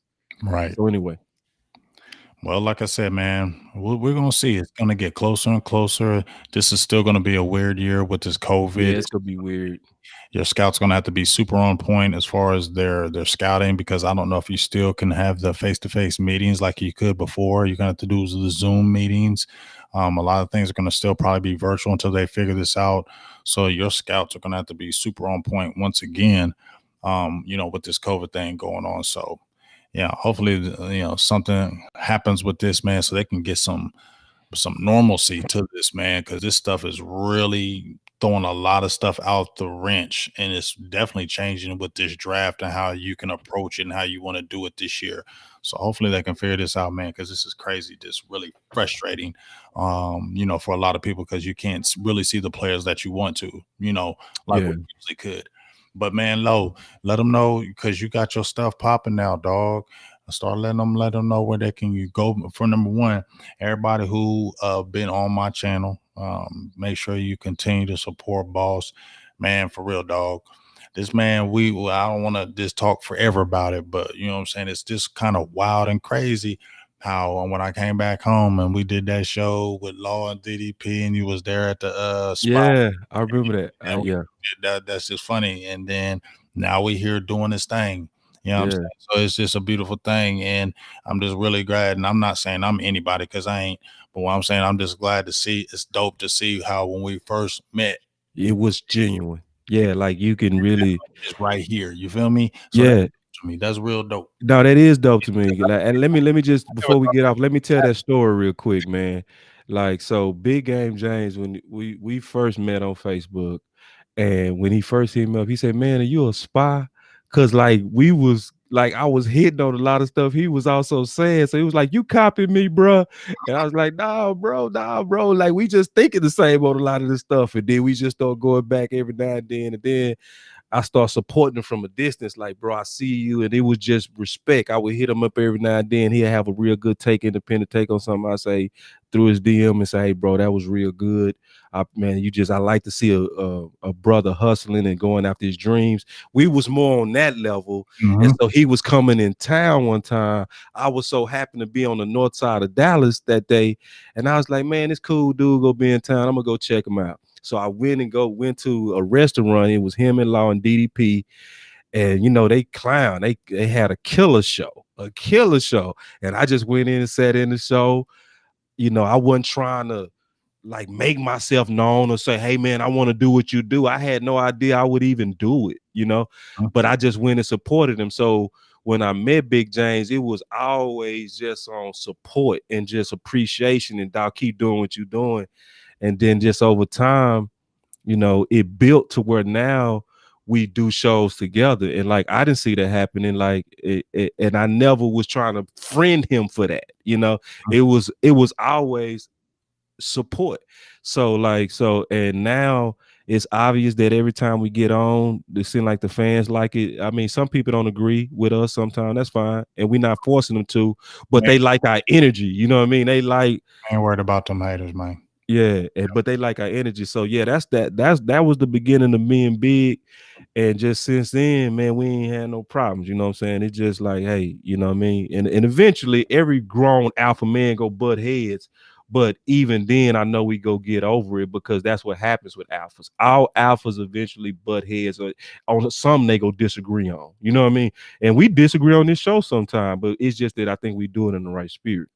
I think that's the biggest thing. When you have a disagreement, you do it in the right spirit. Yeah. And then people don't get offended by it. Like, yeah. It's just, okay, well, I mean, because, dog, I ain't here to agree with everything you say. Right. I ain't here to agree with I hope not, because I ain't trying to agree with everything you're saying. I'm not even trying to do it on purpose, but if it's not what I'm agreeing with, I'm going to say it. Right. Yeah. I would say it to me, and then we just talk, and then it's cool. You feel me? Yeah. It ain't no beef. People getting all mad at each other because I said I don't agree with you. Man, you do that kind of stuff. Just in my heart, I just feel like you're really weak. Yeah, it is weak. It's weak. Yeah, it's super weak. So yeah, but yeah. So I do sometimes think about that too. Like, damn, like, I had no idea me and you would be rocking. You know what I'm saying? But we rocking, and it's a good show. It's gonna get better, as we do it. So it's gonna be a whole lot of stuff that's gonna likely start coming in the future that we already kind of talking about. Oh yeah, and we got that thing coming up too. Wednesday. Yeah, that's gonna be dope. That's gonna be stupid. We got this thing coming up. We got another guest coming on the show on the Late Night Hype via Boss Cowboys Sports. He did his little thing, and you know what I'm saying. We gonna hit this on Wednesday. We'll let y'all know when we get closer to the week who we got another special guest on.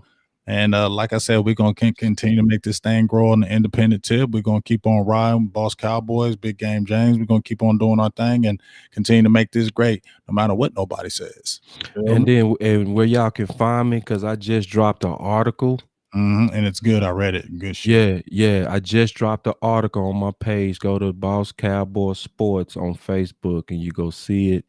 And I'm getting ready to drop a lot of memes that's off-season related. Like I might even drop one on Neil, because everything that I'm doing from going forward is just super lobbying on whatever I believe is the best decision. You might not agree with it, but you gonna know mine.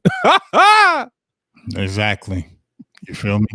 So, man, go check them out, man. Them articles be dope, like I said. And I need to get back on my writing, boss. I was slacking. I was in that groove for like 2 years, was coming with some lame articles. But man, but I'm gonna tell you the problem with writing, bro. People don't appreciate writers, bro. People don't appreciate writing. They don't appreciate the writers, bro. Like, I'm being honest, like they really don't.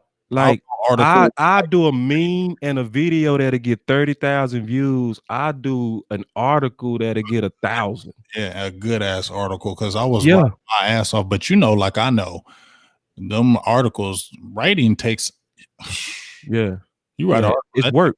That takes, man. I'm gonna sleep for a whole damn day after I write a good ass article. Yeah, because you don't want to look like a fool in the public, so you go over Over it. analyze it. You go Grammarly it 18 times. You go look at the picture, make sure it ain't One person gonna copyrighted. find that one Yeah, that's it. letter misspelled and Yeah, you go get about 5 people to proofread it just to make sure you ain't got no typos on it. Then, the I mean, out there. I pump out 8 videos by the time I do one article, so I ain't surprised actually. Shoot, I only write if it's really important now. I don't write like I used to, like 2 or 3 a week. Nah, I ain't doing that. Like, Shoot, I ain't wrote in 8 months, boss. yeah, because what you're doing right now is better. Because what you're doing now is better. It's faster. It's more efficient. But still, I love writing them good articles. You know, Yeah. Because it be on your heart when you write. It's on your heart. Like, because if I write it, if I put schoolwork on the Dallas Cowboys, I really wanted it out there. Exactly. For real. Yeah, for real. Fine. Yeah, because it's work. It's work. Like, this ain't work. Like, this is. Nah, don't do that. This work. Oh, no, it's work. No, this work. But I'm saying it's easier. It's easier because it's way easier. How hard it is to write. Yeah. This here, we just flow with this. Like, people probably think we got topics. We never had topics the whole season. The entire season. Like, we just come on. We never had topics. But now we got the mind frame now. Yeah, we got the mind frame. We good. But yeah, man. But yeah, that's it. Yeah, y'all check out that article, man. It's worth it. And y'all keep looking for these memes. I'm gonna drop them tomorrow and Monday. Yep. Keep on checking the articles. Keep on supporting the page. Big Game James, Boss Cowboys, Twitters, Facebooks, YouTubes, all that good stuff. Make sure we support everybody that we got in this Cowboys community because it's growing like in leaps and bounds, man. New people's coming on the block. You know what I'm saying? A lot of good people out there. I've conversated with a lot of good guys out there. So it's a good time to be a Cowboys fan as if you're in the media aspect, because you're all going to get some good content from all different views. And I think that's a good thing because, when we was coming up, boss, it was just ESPN. That was it. Like, it wasn't nothing else. You had to watch ESPN and that's all the sports you got. Then they started expanding NFL Network, all these other networks started expanding and you got to get different views. And that was a good thing. So that's what I like about the Cowboys community, because you don't have to look at one person all the single time. You got different opinions, different varieties. And I feel like that's a good thing, that you can always jump to different stuff and hear different views at any given time. Right. So any given time, man. Any given time. So, hey, we appreciate everybody out there, man. It's a Big Game James, Boss Cowboy. We're going to be talking to you soon. We're going to get this debate popping with Connor here as soon as we can get that working, and then we'll be hitting the rest of the draft, defensive tackles, free agency, all that good stuff. So make sure you just keep on watching, and whenever we post, get ready. We got the big interview, another big interview coming up Wednesday via Boss Cowboys. He's going to jump on there with the hype, and we're going to have a good time and kick it like we do. So for Boss Cowboys, Big Game James, thank you for all the donations, the mods, the people that support. We appreciate you. We love you.